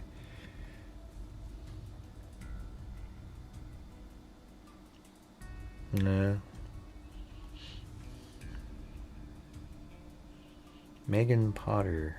40 might be more accurate. Like, that seems like 18. He's 16. Yeah, but is it Four Oaks the name of the place or what? That's the town too?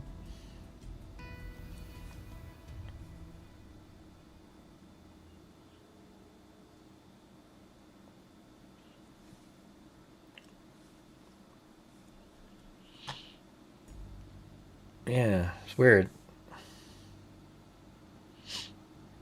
I don't know. I would say Daily Mail is like 80-something%, but that's multiple people. We that one article we went back and read from 2010 basically verifies the whole damn thing. Sandy.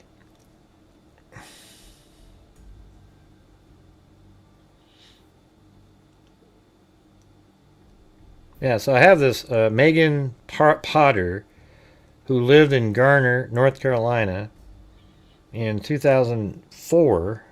You know, I mean, that's right at the time. feel like that's got to be her. Let me go. Okay, here's how I can find it. If I go to the Facebook page, if it's shut down, then I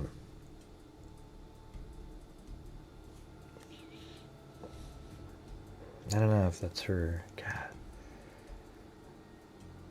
I mean, she does have blonde hair, right? That's so bizarre. I think that is her, right? Does she have an ear? God, man. Do you guys think this is the same? Is that the same person right there? I mean, it looks very similar, but it's, I mean, I don't know. It's wild. I mean, that almost has to be her.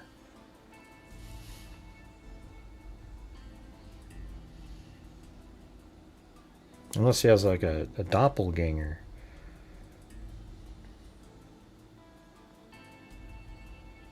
Yeah, I think that's gotta be her. And it looks kind of like the guy in the picture. He seems sort of sketchy.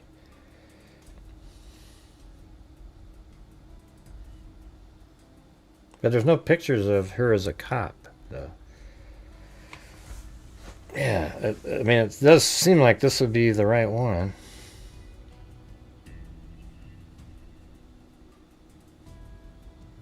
Okay, there's another. Okay, there's Facebook pages, but she has a different the name got shifted to a different last name, even though it's underneath, like Nesbitt, it says. So maybe she got married and that was her name prior. Here, how about this? I'll check on the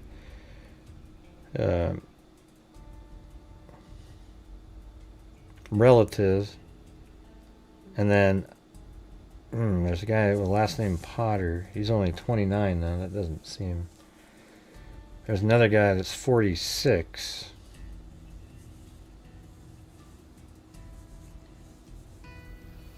Yeah, it seems like it's her, but it's not. I can't absolutely say.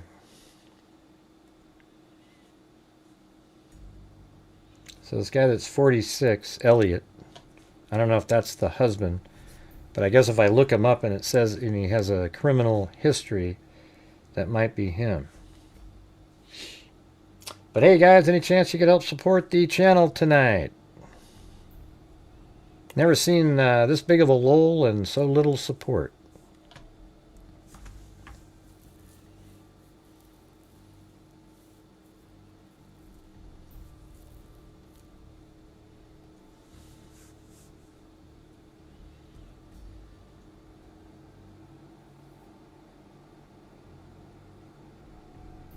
I can see your comment. Wow.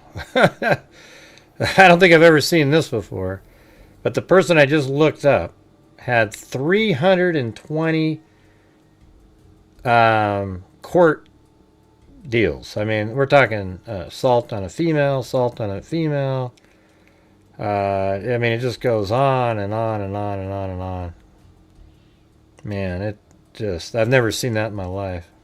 320 different, I mean, some of them are probably, well, I mean, the dates are different. Back in 2015, and they even have some in 2026 even. Like just this year, January. So you would think that that might be, this person might be the one that turned the tip in.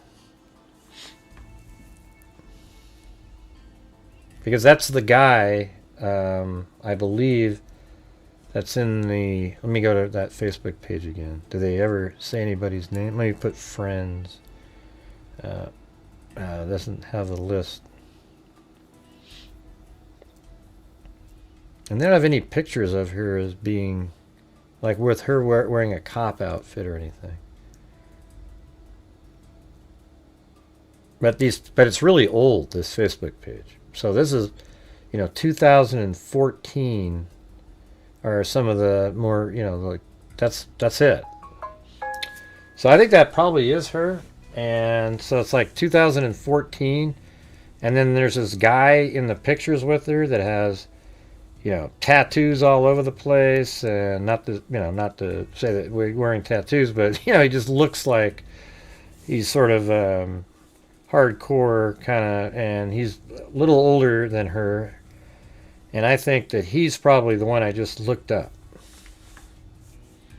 320. Man, I've never seen that. And that was Elliot. Henry is his name.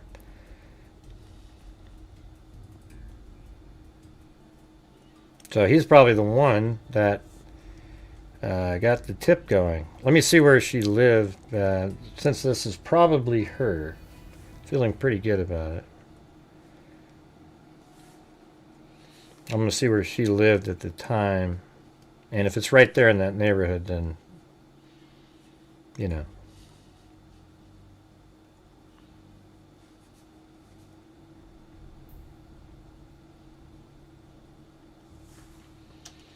Alright guys, any chance you could help support the channel tonight? We're literally at 1/6 of a, not even 1/6 of the nightly goal. Alright, that is, so Megan lived here. That's one of them. That was 2008, but look how close that is. Even on the right side of the town. Now let's put the one in from 2004.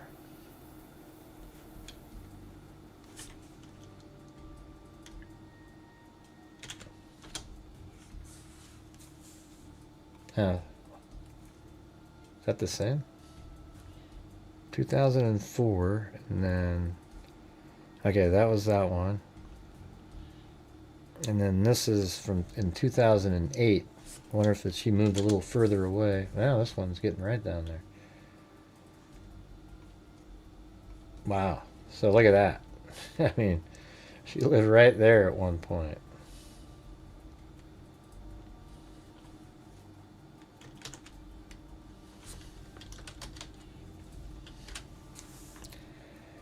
Yeah, I saw this on Daily Mail, and I went, well, let me go back and look back in time. So then it makes a way better context, you know. It's like you just start going over the case, it doesn't mean as much. But when you have the buildup of all these years and years of, oh, yeah, we don't know, yeah, hit and run, blah, blah, blah, blah, blah. And then it really turns out to be, geez, why don't you have a little bit of architectural variety, for God's sake? Look at this. Are you kidding me?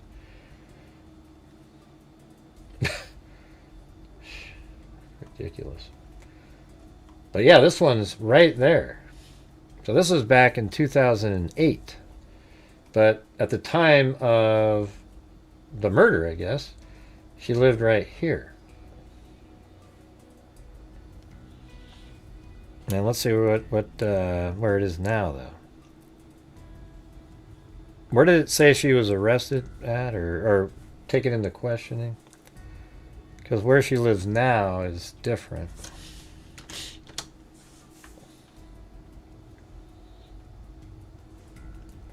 And then where's Four Oaks? Does that exist as a... Okay, that does exist. Oh, so that's her then. See? See, Four Oaks is right there, and then she lived right here. Okay. Well, I think this is pretty conclusive that this is her then. She lives right there.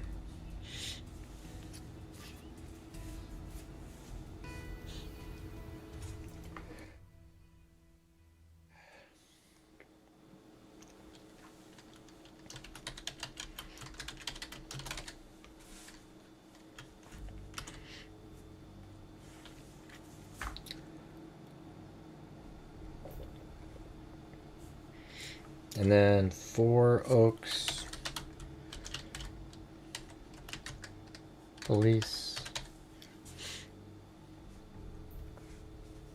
Oh, it's just even closer. It's just right over here.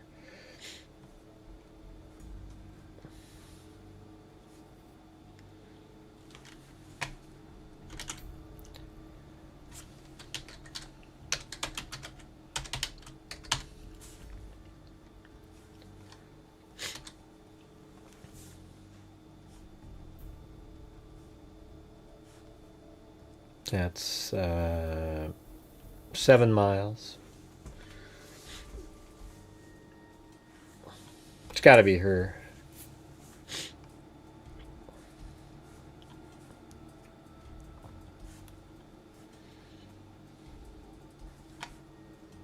Anything else in here? Got tons of emails, addresses. She could probably, you know, might have to look her up on this other site that I've got. But anyways, I'm going to get going.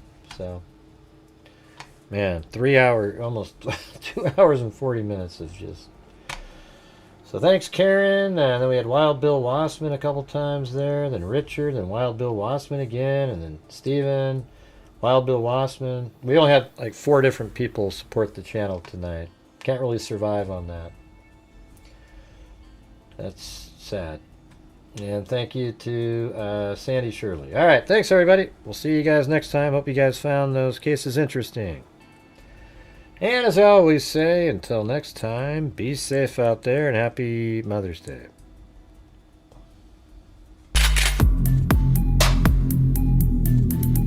It is her. It is her.